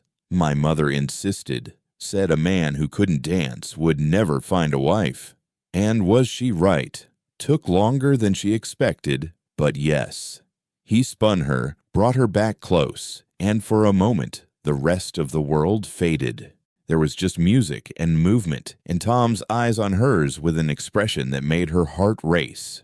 "People are staring," Sarah whispered. "Let them. They're seeing Tom Brennan in love with his wife. Nothing scandalous in that." In love. Completely. Before she could respond, a commotion erupted near the food tables. Samuel had gotten into a scuffle with another boy, both of them rolling in the dirt. Tom and Sarah rushed over Tom, pulling Samuel up, while the other boy's father grabbed his son. "He said we weren't a real family," Samuel shouted, tears streaming down his dirty face. "Said Papa Tom wasn't my real papa." Tom knelt, wiped Samuel's face with his handkerchief. Hey now, what did we say about fighting? Only when protecting family, Samuel hiccuped. And what were you protecting? Our family's honor. Tom looked up at Sarah, something soft in his eyes, then back at Samuel. Son, our family's honor doesn't need defending from ignorant words. We know what we are. That's all that matters. But, Samuel, Tom's voice was gentle but firm.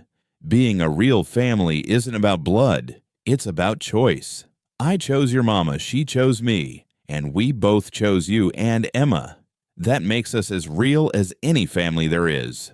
The crowd that had gathered murmured approval. The other father, looking embarrassed, made his son apologize. Crisis resolved, the social continued, but something had shifted. The community had seen Tom claim these children as his own publicly and without hesitation. That night, as they prepared for bed, Sarah said, "You called Samuel's son today. Should I not have? No, I loved it. She turned to face him. Tom, they're getting attached. I'm getting attached. If something happens, nothing's going to happen. You can't promise that. Watch me." He pulled her close. "I promise I will fight every day to keep this family safe and together. I promise to love those children like they were born to me. I promise to love you until my last breath and probably beyond. That enough promises for you?" Sarah kissed him in answer, deep and sure. When they pulled apart, she said, "I love you too. Completely. Terrifyingly. Real." That night, their lovemaking was different. Less careful, more confident. They were learning each other's rhythms, needs, the language of touch that meant yes and more and please. Sarah felt her body awakening from a long sleep, responding to Tom's patience and care with a passion she'd thought James had killed. Later, as they lay exhausted and entwined, Sarah said, "We need to add another room to the cabin. Already planning it. Can't have the kids in the loft forever. No, I mean," she took a breath, "I mean a nursery." Tom went very still. "Sarah, I'm not certain yet, but I'm late, and I've been sick in the mornings." "A baby." His voice was wondering. "Our baby. Would that be? Would you want?" He rolled her beneath him, kissed her breathless. "Yes, God, yes, Sarah, a baby. Our baby. It might be nothing. I might be wrong. But you might be right." His hand came to rest on her still flat stomach. A baby. In the loft, unbeknownst to their parents, Emma whispered to Samuel, "We might get a baby brother or sister." "How do you know?" Samuel whispered back. "I heard Mama being sick yesterday morning. That's what happened to Timothy's mom before his baby sister came." "Would that make us a bigger real family?" "The realest," Emma confirmed. Below them, Tom and Sarah held each other, whispering plans and promises, building dreams on the foundation of their unexpected love. Outside, spring continued its slow transformation of the Montana landscape. And inside the cabin that had once housed only loneliness, a family grew stronger with each passing day. The letter arrived on a Tuesday morning in late May, carried by a traveling preacher who'd stopped for water. Sarah recognized the handwriting immediately. Her sister Catherine's careful script, the return address, a street in Boston she'd never thought to see again. "What is it?" Tom asked, seeing her face pale as she read. "My sister, she's coming here, with her husband and 3 children. They lost everything in a fire, and she remembered I'd written about Montana before James." She trailed off, rereading the letter. "They'll be here within the month." Tom set down the harness he'd been mending. "There's no room." "I know. We barely have enough supplies laid in for us." "I know." "Sarah," he crossed to her, took her hands. "We'll make room." Her eyes filled with tears. "I haven't seen Catherine in 4 years. She didn't even know James left us. The last letter I sent was from Kansas, talking about our grand adventure west. Then she's in for some surprises." Tom's hand moved to Sarah's slightly rounded belly, just beginning to show at 3 months along. "Several surprises." That afternoon, Tom rode to the Henderson Ranch. Jim Henderson was a solid man, fair in his dealings with a spread that neighbored Tom's to the east. "Need a favor," Tom said without preamble. "The hermit needs a favor," Jim grinned. "Must be serious." "Family coming from Boston, need to build fast, could use hands." Jim studied him. "Heard your wife's expecting." News traveled fast in the territory. "She is." "Also heard those men came back around asking questions in town." Tom's jaw tightened. "They did, week ago. Sheriff ran them off, but they were pretty insistent about finding the widow McKenna." "There is no widow McKenna, only Sarah Brennan." "That's what Sheriff told them." Jim paused. "You expecting trouble?" "I'm preparing for it." Jim nodded slowly. "I'll bring my boys over tomorrow. The Olsons owe me a favor, they'll come too. We can have you a addition built in a week." "I'm obliged." That's what neighbors do. The next morning, wagons began arriving before dawn. Not just the Hendersons and Olsons, but the Mitchells, the Youngs, even old Edgar Cray, who hadn't been seen at a community gathering in 2 years. The women came 2 arms full of food, taking over Sarah's kitchen with cheerful efficiency. "You sit," Mrs. Henderson commanded, pushing Sarah into a chair. "Women in your condition shouldn't be feeding work crews." Sarah watched through the window as Tom directed the construction, Samuel shadowing his every move, Emma helping to sort nails and hand up tools. Her heart felt too big for her chest. "He's different," Mrs. Henderson observed, following her gaze. "Tom, haven't seen him smile this much since before the war." "He smiles plenty," Sarah defended. "At you maybe, at those children. But this..." She gestured at Tom, laughing at something Jim said. "This is the Tom Brennan we thought was gone forever." By the 3rd day, the frame was up. 2 new rooms, one for Catherine's family, one that could become a proper bedroom for Emma and Samuel. The men worked with the smooth efficiency of those who'd raised many barns together, while the women organized supplies and gossiped on the porch. It was there, surrounded by the warmth of community, that Sarah first saw him again. The scarred man from months before, sitting on his horse at the tree line, watching. Her blood went cold. She stood carefully, not wanting to alarm anyone, and moved to where Tom was helping to raise a beam.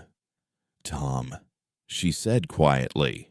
He looked at her face, followed her gaze, went very still. Without a word, he handed his end of the beam to Jim and walked toward the cabin. "What's wrong?" Jim asked, noticing the tension.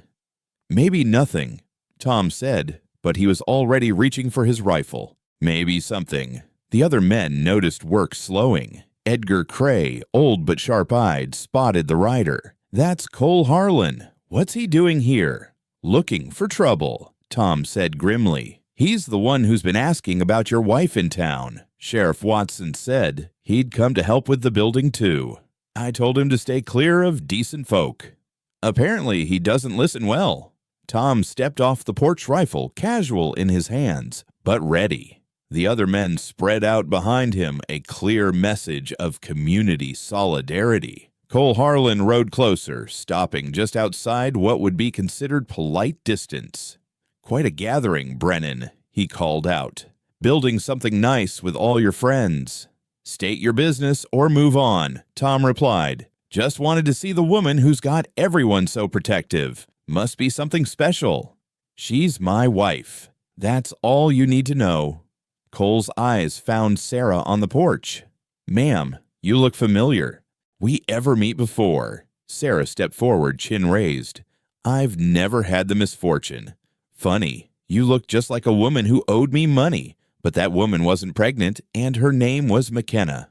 "Then clearly I'm not her," Sarah said steadily. Cole smiled, ugly and knowing. "Clearly." His gaze shifted to Emma and Samuel pecking around the door frame. "Those your children, ma'am." Tom stepped forward. "You're done here." "Am I public land? Isn't it man can sit and watch construction if he wants?" Sheriff Watson moved beside Tom. "Actually, it's private land and you're trespassing. I could arrest you right now." "On what charge?" "Harassment, trespassing, making threats against a pregnant woman." Take your pick. Cole's hand moved toward his gun. 20 rifles appeared in 20 hands, all aimed at him. That would be unwise, Edgar Cray said mildly, his ancient rifle steady as stone. Cole looked around at the assembled community, all ready to defend one of their own, and his smile faded. This isn't over. Yes, it is, Tom said quietly. You come near my family again, and I'll kill you. That's not a threat. It's a promise. And all these good people will swear you drew first. We surely will, Jim Henderson agreed cheerfully. Cole wheeled his horse around but called back. $3,000 doesn't just disappear, Brennan. Someone always pays. After he was gone, Sarah sank into a chair, shaking. Tom was beside her immediately. You all right? The baby? We're fine, just scared. Mrs. Henderson brought water clucking like a mother hen. That man needs running out of the territory. He needs killing, Edgar Cray said bluntly. Men like that are like rabid dogs. Put them down before they bite.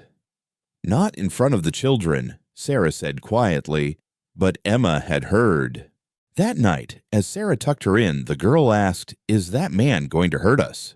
No, sweetheart. Papa Tom won't let him. I want to help protect the family, too. Sarah smoothed her daughter's hair. You do help. Every day. I mean really help. Papa Tom's been teaching me to shoot. I'm getting good. You're 10 years old. Out here, that's old enough to help defend what's ours. Sarah's heart broke a little at the truth of it. Let's hope it doesn't come to that. Meanwhile, Tom sat with Samuel on the porch, the boy curled against his side. Are we safe, Papa? Samuel asked in a small voice. Yes. You promise, I promise. How can you be sure? Tom pointed to the freshly framed addition to the scattered tools and sawdust. See all that 20 men came to help us build. 20? That's what community means. We're not alone anymore. We were alone before. I was. For a long time. Then your mama knocked on my door in a snowstorm, and everything changed. Samuel was quiet for a moment. I'm glad Mama found you. Me too, son. The next week passed in a blur of construction and preparation.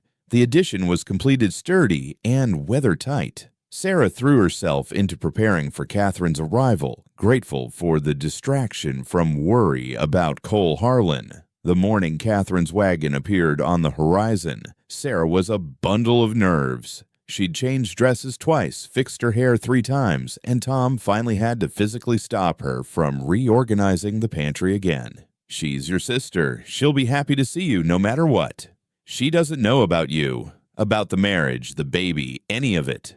Then will be a pleasant surprise. The wagon rolled up dust-covered and travel-worn. Catherine climbed down. Older, thinner, her red hair dulled with exhaustion, but unmistakably Sarah's sister. Her husband, Robert, followed a thin man with kind eyes and ink-stained fingers that marked him as the accountant Sarah remembered. 3 children tumbled out behind them, ranging from 6 to 12. Sarah. Catherine flew into her arms, both women crying. I'm so sorry to impose, but we had nowhere else. She pulled back, saw Sarah's rounded belly. You're pregnant. There's a lot to explain, Sarah said, laughing through tears. Catherine Robert, this is my husband, Tom. Husband? Catherine's eyes went wide. But James is dead. Has been for months. I remarried. Catherine looked between them, taking in Tom's protective stance beside Sarah, the way the children called him Papa Tom, the obvious care, and how he'd arranged their arrival. Then I'm glad, Catherine said simply. Anyone who puts that look on my sister's face is welcome family. That evening, with both families crowded around the extended table Tom and Jim Henderson had built, Sarah felt complete in a way she never had before. Catherine's children were teaching Emma and Samuel a clapping game from Boston. Robert and Tom discussed land management with the quiet comfort of men who preferred thinking to talking. Catherine helped serve dinner, falling back into the sisterly rhythm they'd shared as girls. You're happy, Catherine said quietly as they cleaned dishes.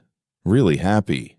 I am. It wasn't an easy path here. But yes. And Tom, he treats you well." Sarah watched Tom through the window, teaching all 5 children how to whittle patient with their clumsy attempts. "He treats me like I'm precious, like we all are." "You are," Catherine said firmly. "You always were. James just couldn't see it." That night, with the house full of family, Tom and Sarah lay close in their bed, speaking in whispers.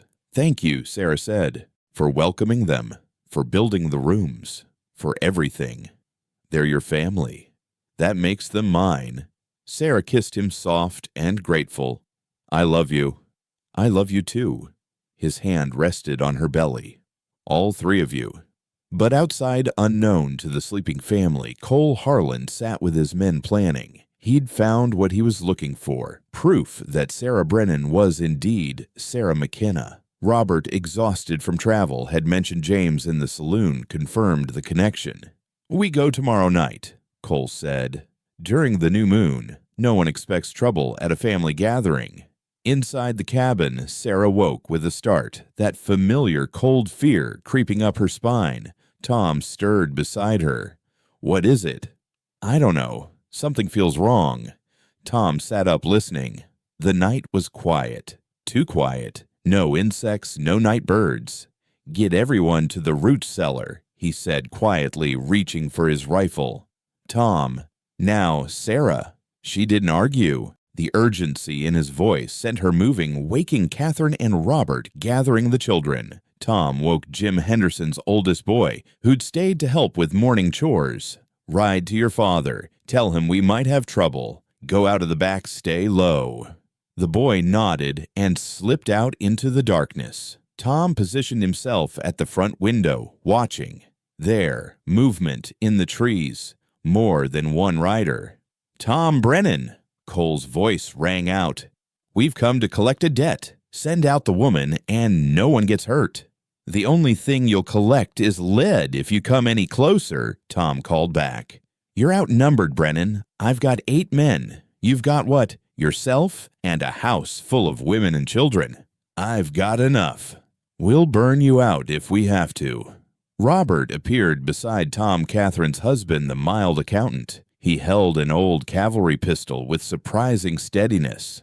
"I fought in the war, too," he said quietly. "Different side than you, but I know how to defend my family." Tom nodded, handed him extra ammunition. "They'll probably try to rush us. Cover the back door." The first shot came without warning, shattering the front window. Tom returned fire, his rifle cracking sharp in the night. From the root cellar, Sarah heard the exchange, her hands shaking as she held Emma and Samuel close. Catherine held her children, all of them silent with fear. "Mama," Emma whispered, "I want to help Papa Tom." "You're helping. You're keeping Samuel calm."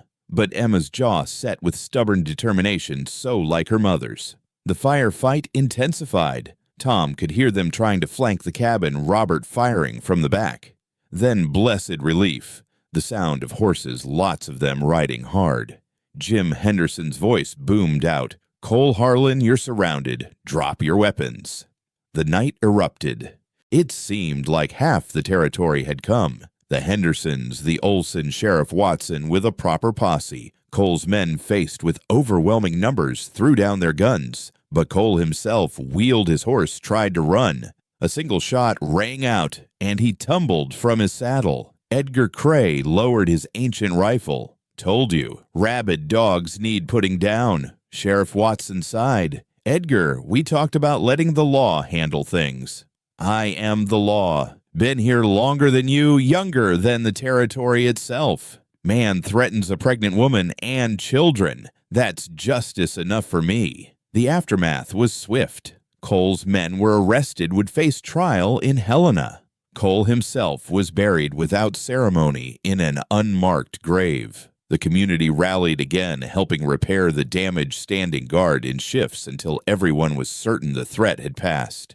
A week later, at Sunday services which Tom had started attending for Sarah's sake, Reverend Mitchell spoke about community, about how strangers become family, about how love multiplies when shared rather than diminishes. Sarah sat between Tom and Catherine, surrounded by children, her hand resting on her growing belly. The Reverend's words washed over her, but she was thinking about knocking on Tom's door in a blizzard about the journey from stranger to wife to beloved. "You all right?" Tom whispered.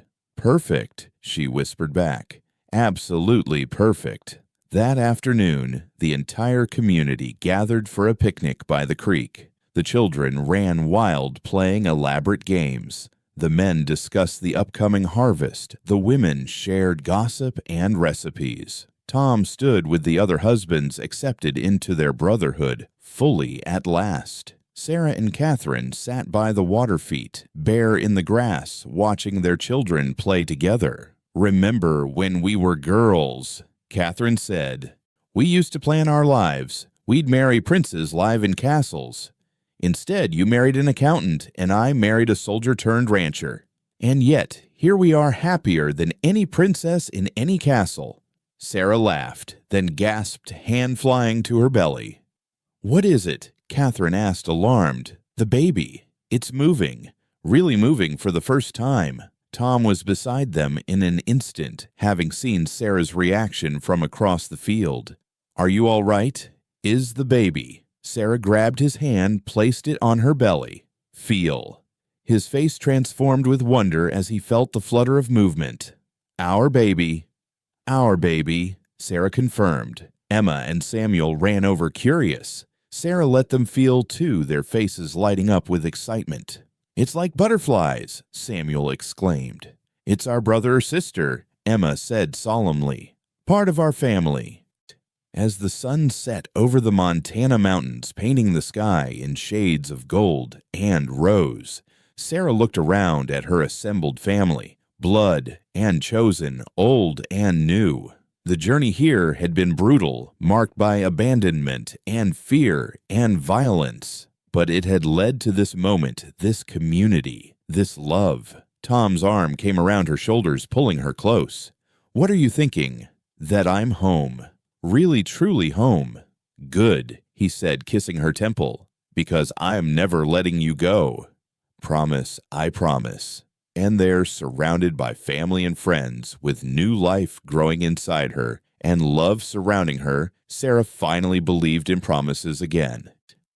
July came to Montana with a vengeance that year, bringing heat that shimmered off the ground in waves and turned the grass brown before its time. Tom stood at the edge of his wheat field, now their wheat field, watching the sky, with the grim expression Sarah had learned meant trouble. "No rain in 6 weeks," he said when she joined him, her belly now round and prominent at 6 months. "The creek's down to half its normal flow. Will we have enough water?" "For us, yes. But if this keeps up," he gestured at the withering crops, "we'll lose the harvest." Sarah took his hand. "We've survived worse. We didn't have 7 extra mouths to feed then." Catherine's family had integrated well, Robert proving surprisingly useful with his mathematical mind applied to ranch logistics. But Tom was right. Their supplies, carefully calculated for a normal year, wouldn't stretch through a drought. That night, Sarah woke to a strange smell. Smoke, but not from their fireplace. She shook Tom awake. "Fire," she gasped. Tom was up instantly, pulling on boots and pants, grabbing his rifle out of pure habit. They rushed outside to see an orange glow on the horizon toward the Henderson Ranch. "Get everyone up," Tom commanded. "If the wind shifts, it could come this way." The next hours were controlled chaos. Every able body in the area converged on the Henderson property, where a grass fire had started from unknown causes. Maybe lightning, maybe a carelessly dropped match. They formed bucket brigades, dug fire breaks, beat at the flames with wet blankets. Sarah, forbidden from the heavy work, organized the children and elderly at the safe zone, distributing water to the firefighters. She watched Tom work alongside the other men, shirt-off skin glistening with sweat and soot never stopping, even when others took breaks. By dawn, they'd contained it, but not before it had consumed 20 acres of Henderson grassland and threatened the barn where their winter feed was stored. "Could have been worse," Jim Henderson said, exhausted but philosophical. Nobody hurt, structures saved. Your grazing land's gone, Tom pointed out. It'll come back. Always does. But Tom and Sarah exchanged worried looks. In drought conditions, it might not come back. And if the Hendersons couldn't graze their cattle, they'd have to sell. In a drought that meant selling cheap to buyers who knew desperation when they saw it. The next weeks brought more bad news. Wells started failing around the county. The Mitchells lost their entire corn crop. The Youngs had to put down 3 cattle who'd gotten into bad water and sickened. Then came the locusts. Sarah saw them first, a dark cloud on the horizon that looked like storm clouds but moved wrong. She called Tom from the barn, and they stood together, watching the biblical plague descend. "Get everything inside," Tom said quietly. "Every tool, every scrap of cloth, anything they might eat." The locusts descended like a living carpet, devouring everything green in their path.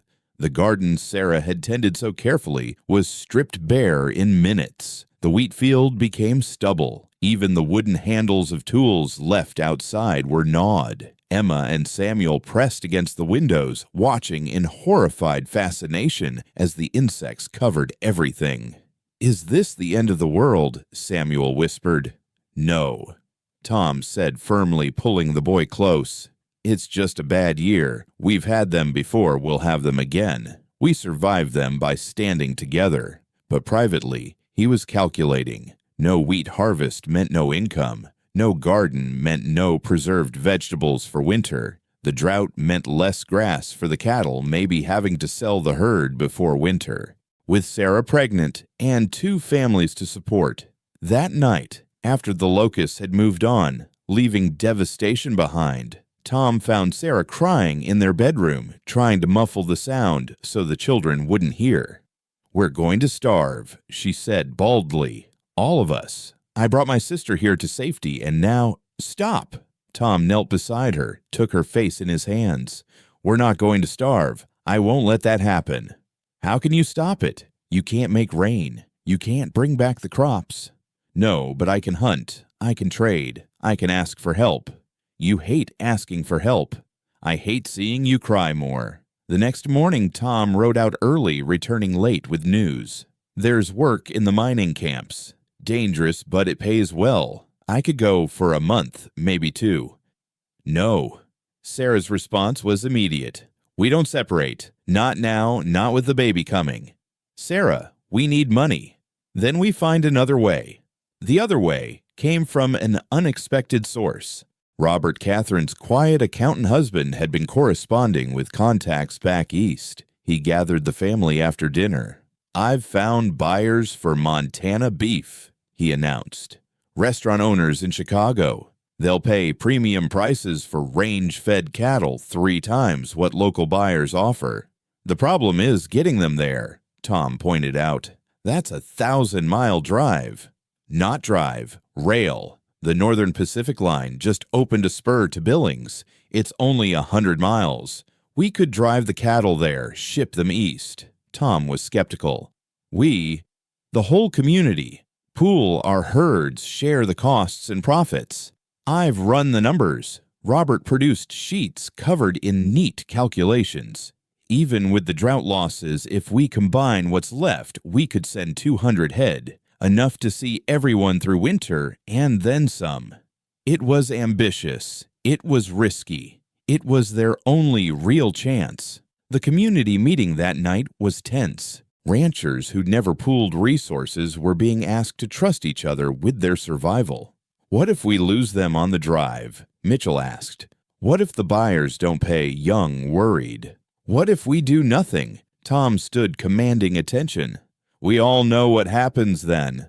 We sell to local buyers for pennies. Maybe make it through winter, maybe not. Come spring, half of us will be gone, bought out, or starved out." "Tom's right," Edgar Cray spoke up. "I've seen droughts before. I've seen communities die from them. Only ones that survive are ones that stand together." Jim Henderson stood. "I'm in. My whole herd, what's left of it." One by one, others agreed. Not everyone. Some were too proud or too scared, but enough. The preparation took 2 weeks. Every available hand was needed. Sarah, despite her pregnancy, took over organizing supplies with the other women. Emma and Samuel helped with the smaller tasks, proud to contribute. The night before the drive began, Tom held Sarah close in bed. "I have to go with them," he said quietly. "I know. I don't want to leave you. Not now." Sarah turned to face him, her belly pressed between them. "You're not leaving. You're saving us. There's a difference. If something happens while I'm gone, Catherine's here. Mrs. Henderson's a midwife. We'll be fine. Promise me you'll be careful. No heavy work, no stress." Sarah silenced him with a kiss. "I promise to be here when you get back, all 3 of us." The morning of departure was organized chaos. 200 cattle, 30 horses, 15 men, including Tom, and, surprisingly, Robert. "You don't have to come," Tom told him. "Yes, I do," Robert replied. "This was my idea. I see it through." Sarah stood with Catherine and the children, watching the herd move out in a cloud of dust. Tom looked back once, touched his hat, then was gone. The first 3 days were quiet. Sarah kept busy, tried not to worry. Then the messenger came. "Indians," he gasped, having ridden hard. "Large band moving toward the herd. Tom sent me to warn the families, get them to safety." Panic rippled through the community. Indian troubles had been rare lately, but drought made everyone desperate. "We're not running," Sarah said firmly. "This is our home." "Sarah, be reasonable," Catherine urged. "You're pregnant. And this is my land, Tom's land, our children's land." She turned to the messenger. "How many warriors?" "Maybe 30, but Tom said to tell you, they had children with them. Families. They're hungry, not war party." Sarah made a decision that would have made Tom proud and terrified in equal measure. "Gather all the food we can spare," she commanded. "Everything. And medical supplies. Catherine, you know herbs. Mrs. Henderson, bring what you have." "Sarah, what are you doing?" Catherine asked. "What Tom would do. What's right." They loaded 2 wagons, Sarah driving one despite protests about her condition. A small group of women and older men rode out to meet potential disaster with open hands instead of weapons. They found the Indian band 2 miles from the ranch, clearly in bad shape. Children with hollow eyes, elderly, barely able to walk. And surprisingly, Tom and several of the drivers were already there, sharing their trail rations. The Indian leader, an elderly man with dignity despite his circumstances, approached Sarah's wagon. His English was limited but clear. "No fight, just hungry. Locusts ate everything. Drought killed buffalo." Sarah climbed down carefully, her pregnancy obvious. The old man's eyes widened slightly. Pregnant women were sacred to his people. "We have food," Sarah said simply. "Not much, but what we have, we share." The exchange was peaceful, even friendly. The Indians were Crow, traditionally peaceful with whites. They'd been driven from their usual hunting grounds by the same drought affecting everyone. As they distributed food and medicine, Tom appeared at Sarah's side. "You shouldn't be here," he said, but his tone was proud rather than angry. "Neither should they, but here we all are." She leaned against him. "How's the drive?" "We lost a few head in a river crossing, but otherwise good. Robert's actually a help. Turns out calculating supplies and distances is useful on a cattle drive." The Crow leader approached them with something in his hands, a beautifully beaded cradle board. "For baby," he said, gesturing at Sarah's belly. "Blessing for kindness." Sarah accepted it with tears in her eyes. "Thank you." As the Crow moved on with supplies to see them through, Tom pulled Sarah close. "You know what you just did. You might have prevented a war." "I prevented starvation, that's all." But word spread quickly.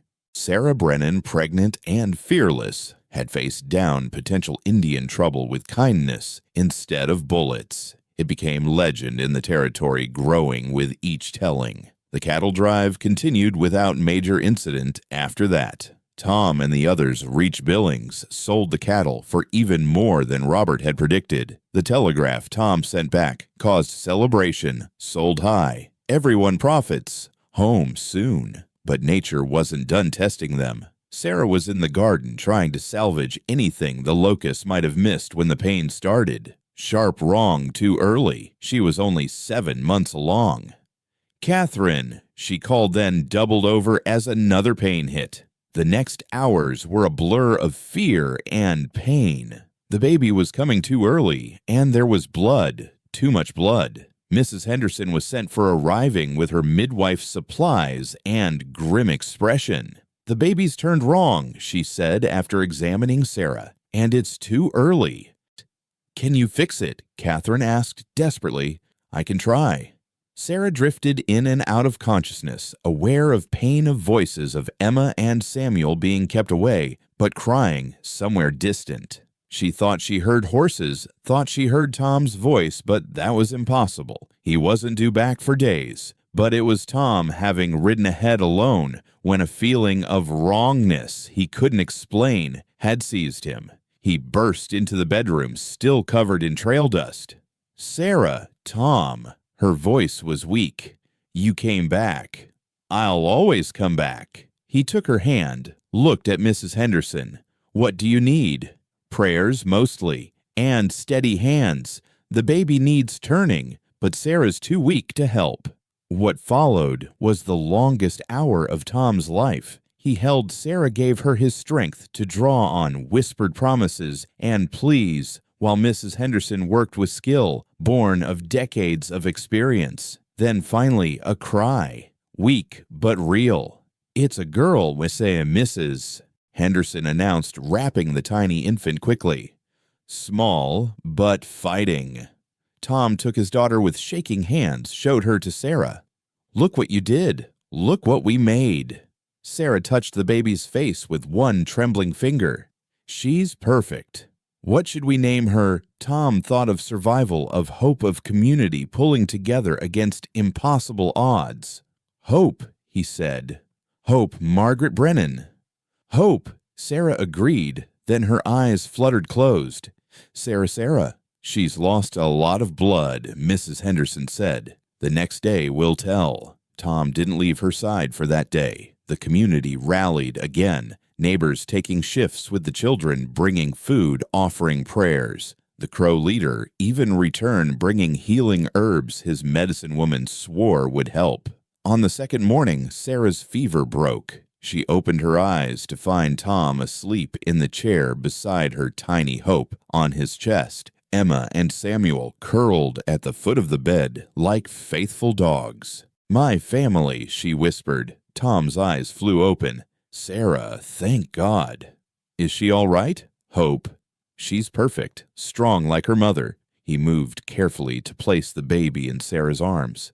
"The drive was successful. We have enough money to see us through winter and replant come spring." "And the drought." Tom smiled, and for the first time in months, it reached his eyes. "Broke yesterday. It's raining."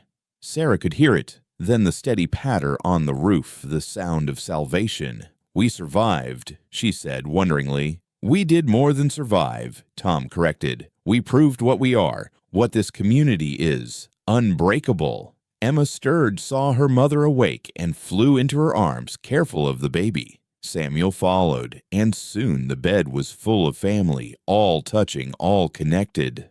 "Papa Tom," Samuel asked, "are we safe now?" Tom looked at his family, the woman who'd arrived frozen and desperate, now his wife and partner, the children who'd called him Papa and made it true, the new baby who would never know a world without love and safety. "Yes, son, we're safe." Outside, the rain continued to fall, washing the drought away, bringing the promise of green things growing again. Inside, a family that had been forged in crisis and tempered by trials held each other close, knowing they had faced the worst Montana could offer and emerged not just intact, but stronger. The great crisis had passed, but its lessons about community, about courage, about the power of choosing love over fear would shape the Brennan family for generations to come.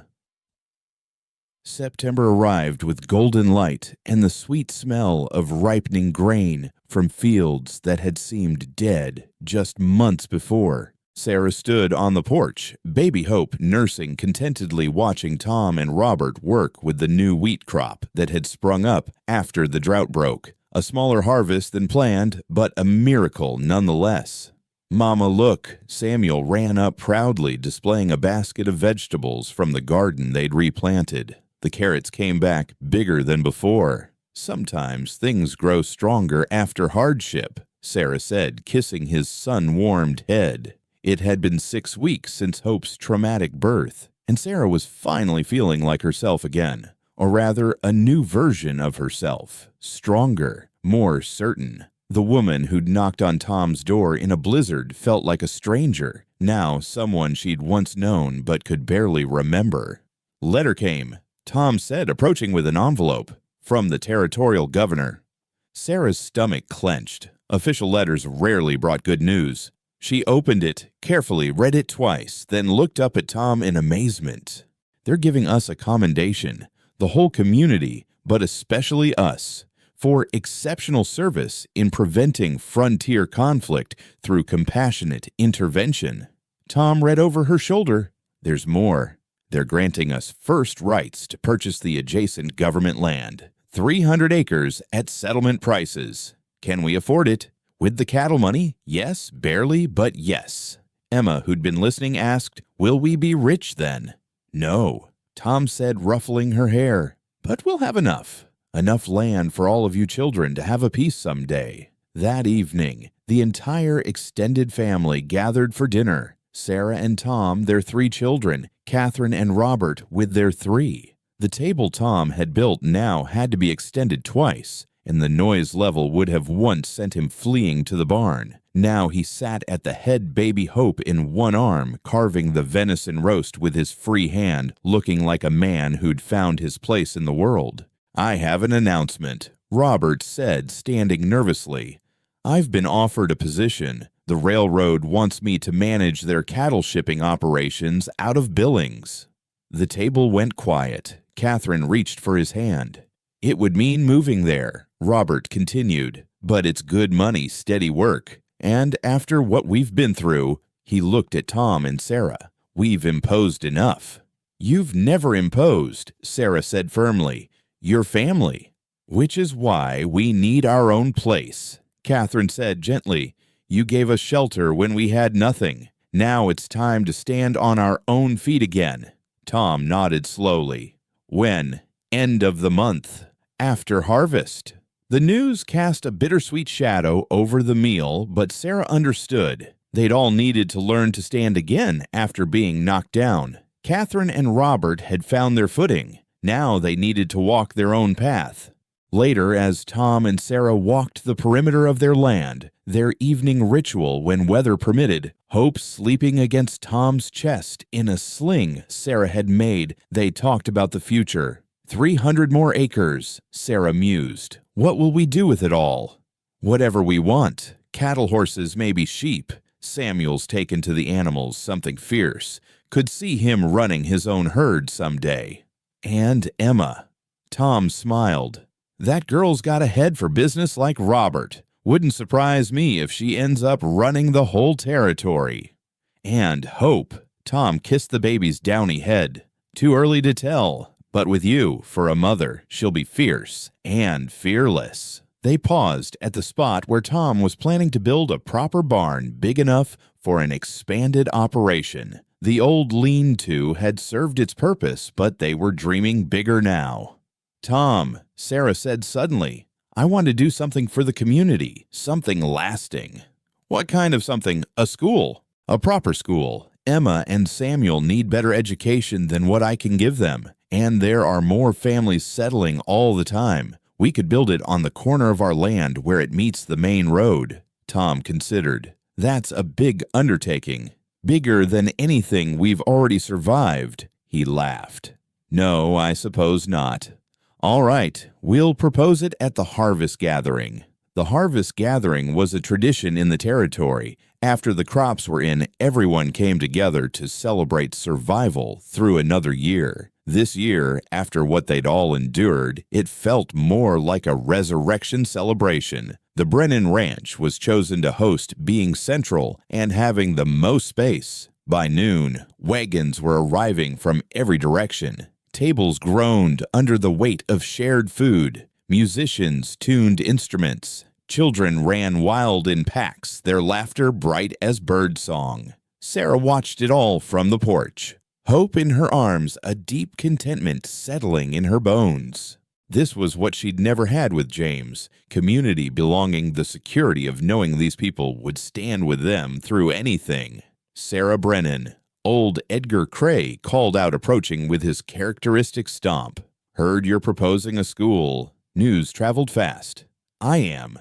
Good. About time these young'uns learned something besides farming and fighting. He pulled out a leather pouch heavy with coins. I want to be the first contributor. Don't have children, never will, but I believe in the future. By the end of the day, they'd raised enough pledges to begin construction. Jim Henderson offered lumber from his sawmill. The Youngs promised labor. Even the Crow leader, who'd returned for the gathering at Tom's invitation, pledged beautifully tanned hides for the roof. As the sun set, Tom stood to address the crowd. Sarah watched him. This man who'd once hidden from the world, now speaking confidently to over 100 souls. A year ago, most of you didn't know me, except as the hermit on the North Range. Sarah and her children came to my door in a blizzard, and everything changed. Not just for me, but for all of us. We've been tested this year. Drought, fire, locusts, the threat of violence. We could have turned on each other, competed for scarce resources, chosen fear over fellowship. He paused, finding Sarah's eyes in the crowd. Instead, we chose to stand together. We chose to see strangers as neighbors, neighbors as family. We chose hope over fear, generosity over greed. And because of that, we're all still here, stronger than before. He raised his glass of cider. To the community of Silver Ridge, to the families we've made both blood and chosen, and to the future we're building together. The toast was echoed across the gathering voices, joining in a chorus of agreement and hope. Later, as the dancing began, Tom found Sarah sitting with the other mothers watching Emma teach Hope's tiny fingers to grasp a ribbon. "Dance with me," he said, offering his hand. "Tom, I'm still recovering. Just a slow dance. I want to hold my wife while the world celebrates around us." She passed Hope to Catherine and let Tom lead her to the dancing area. The fiddler, seeing them, switched to a waltz.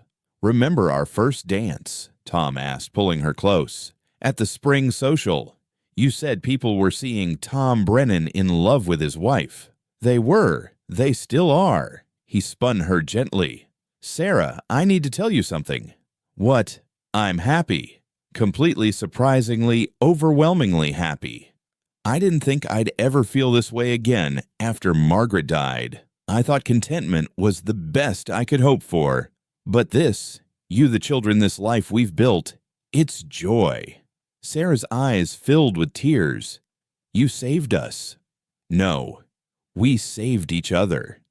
As they danced, other couples joined them. Jim and Mary Henderson, young and old, established and newly formed. The dancing area became crowded with people celebrating not just the harvest, but survival itself. "Papa Tom, Mama."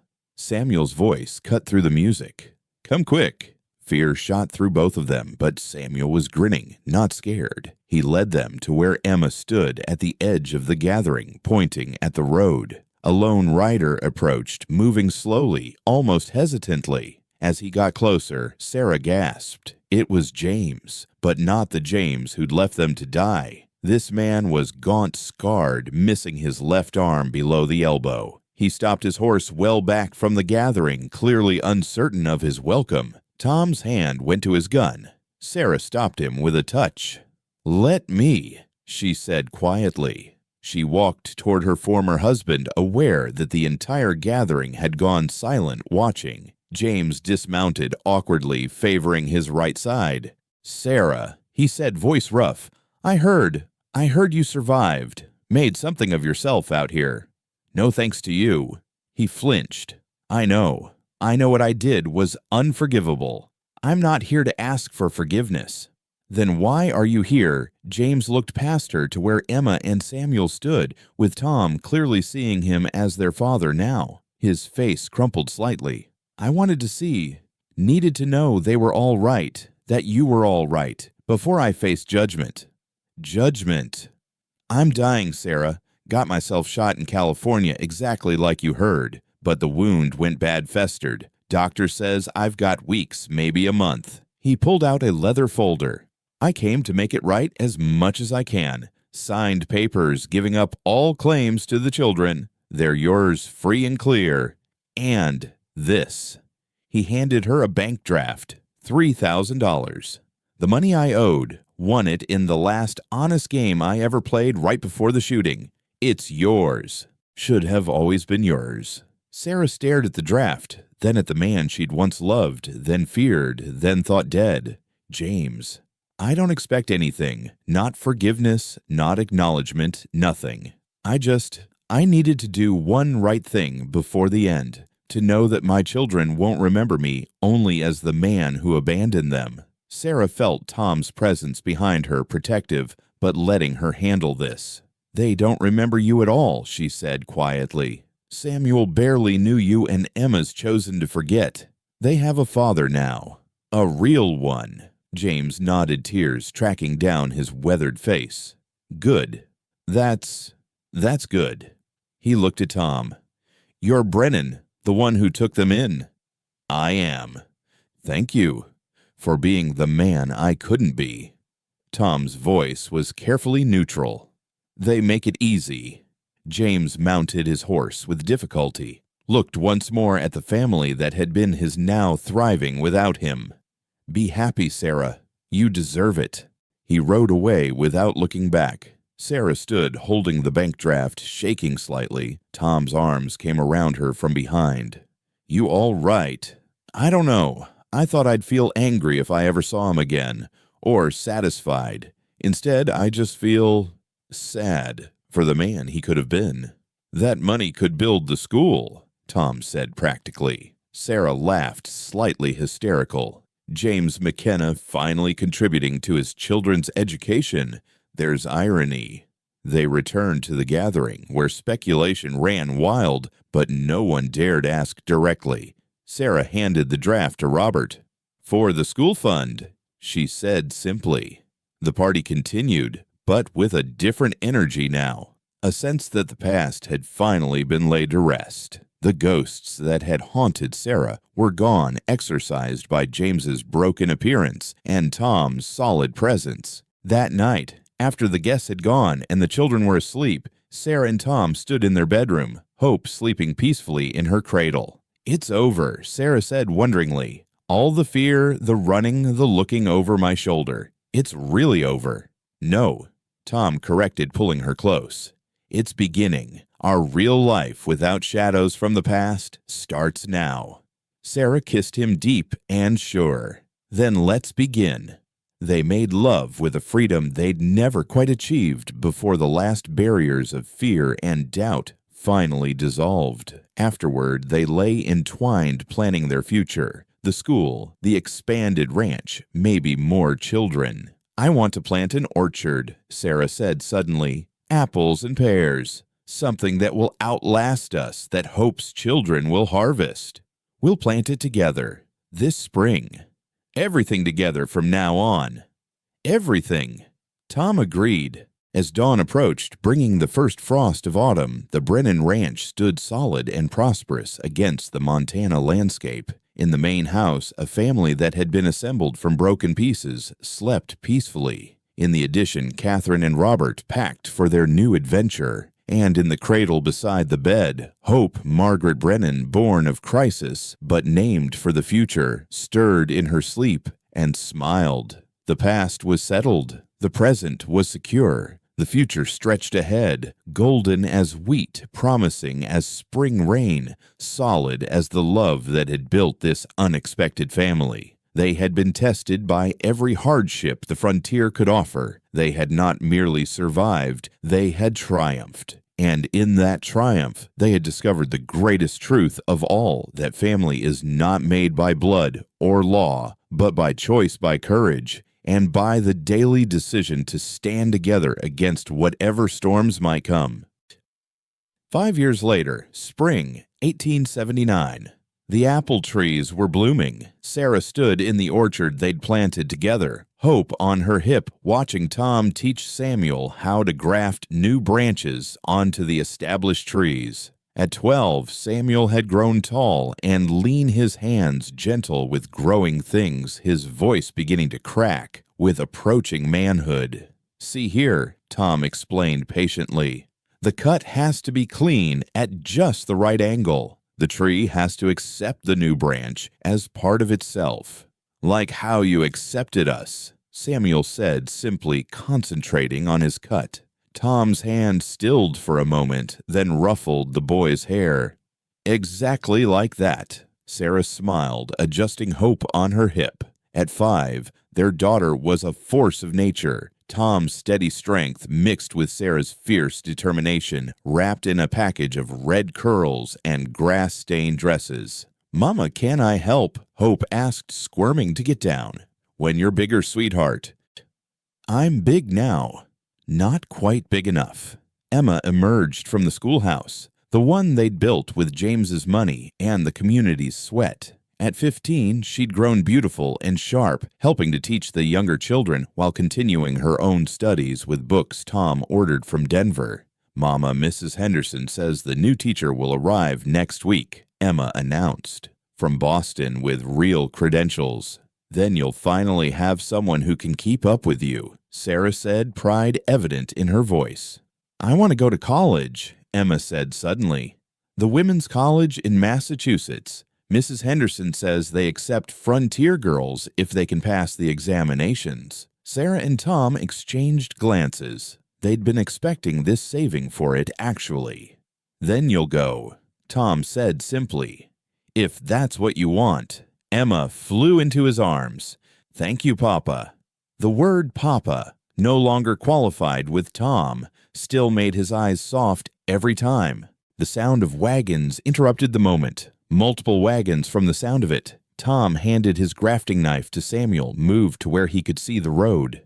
"Visitors," he said, but his tone was curious rather than alarmed. The lead wagon carried Catherine and Robert, their children, now grown taller. They'd moved back from Billings the year before, Robert having made enough from the railroad to buy their own spread nearby. But behind them came other wagons, other faces, some familiar, some strange. "What's all this?" Tom asked as they pulled up. Catherine was beaming. "It's your anniversary, don't tell me you forgot," Sarah gasped. "March 15th, our wedding anniversary."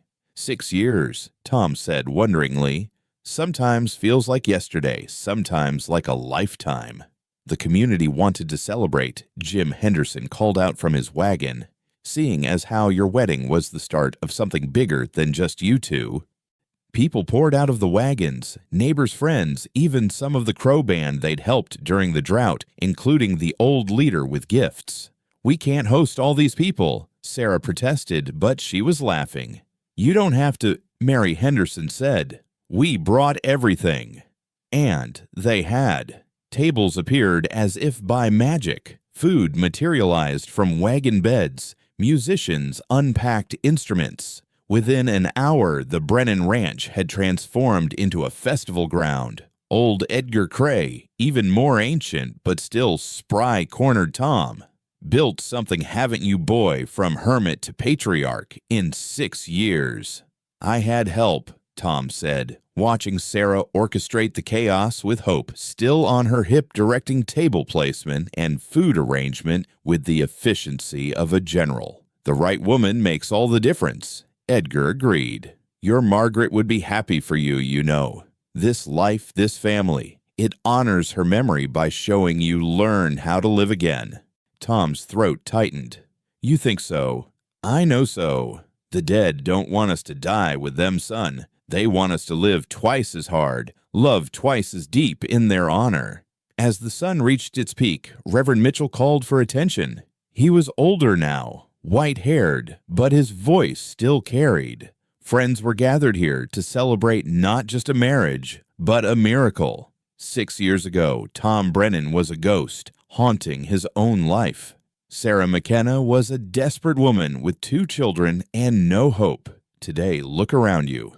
Everyone did. The ranch had tripled in size. The house had grown into a proper home. The school Sarah had envisioned stood proud by the road serving 23 children from across the county. The orchard promised future harvests. Cattle grazed in expanded pastures. And at the center of it all, a family that had chosen each other stood strong. This is what's possible, the Reverend continued, when we choose love over fear, hope over despair, community over isolation. The Brennans didn't just save themselves, they helped save all of us during the drought, showed us what we could be together. Tom stood, pulling Sarah up beside him. Reverend's being too kind. We didn't do anything special. We just didn't quit. That's everything, someone called out. Not quitting is everything, Sarah spoke up, her voice carrying across the crowd. 6 years ago, I knocked on Tom's door in a blizzard. I was starving, my children were dying, and I had nothing to offer except need. Tom opened that door. He didn't have to. Most wouldn't have, but he did. She turned to face Tom directly. You promised to never let us go hungry, not just for food, but for safety, for love, for belonging. You kept that promise every single day. You kept your promises too, Tom said softly. You stayed. You fought beside me. You made this empty house into a home. Papa, Mama, Hope's voice interrupted. Kiss now.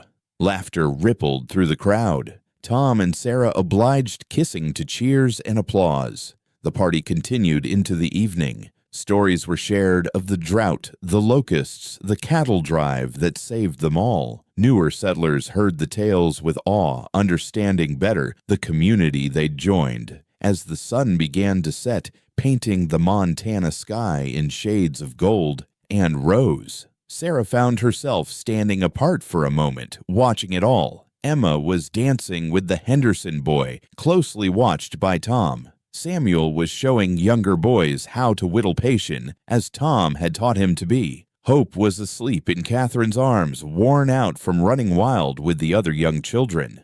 Regrets? Tom asked, appearing beside her with 2 cups of cider. Not one, Sarah said firmly. You, only that it took a blizzard to bring you to my door. They stood together, watching their community, their family, their life. The apple blossoms perfumed the air with promise of fruit to come. The school bells, silent now, would ring Monday morning with purpose. The ranch sprawled around them, testament to what could be built with determination and love.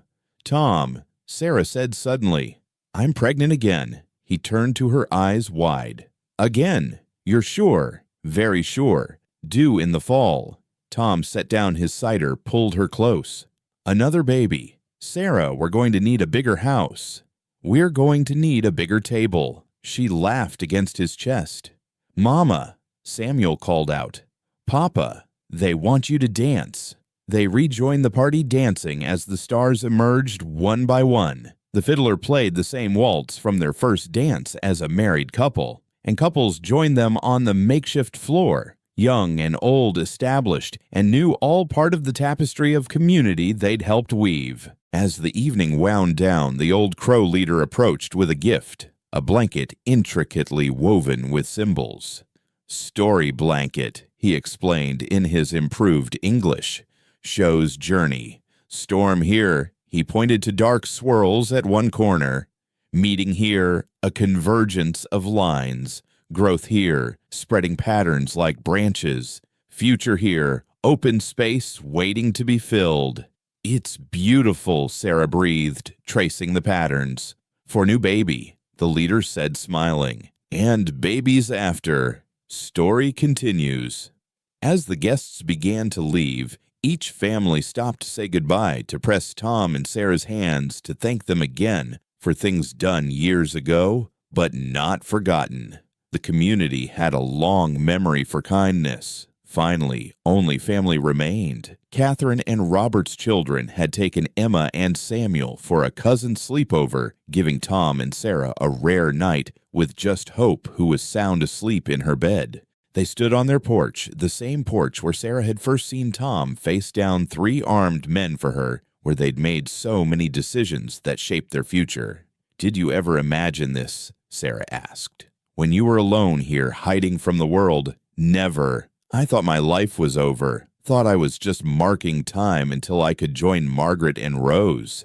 And now." Tom pulled her close hand, resting on her still flat belly where new life grew. "Now I know that wasn't life ending. It was life waiting for you to knock on my door and wake me up."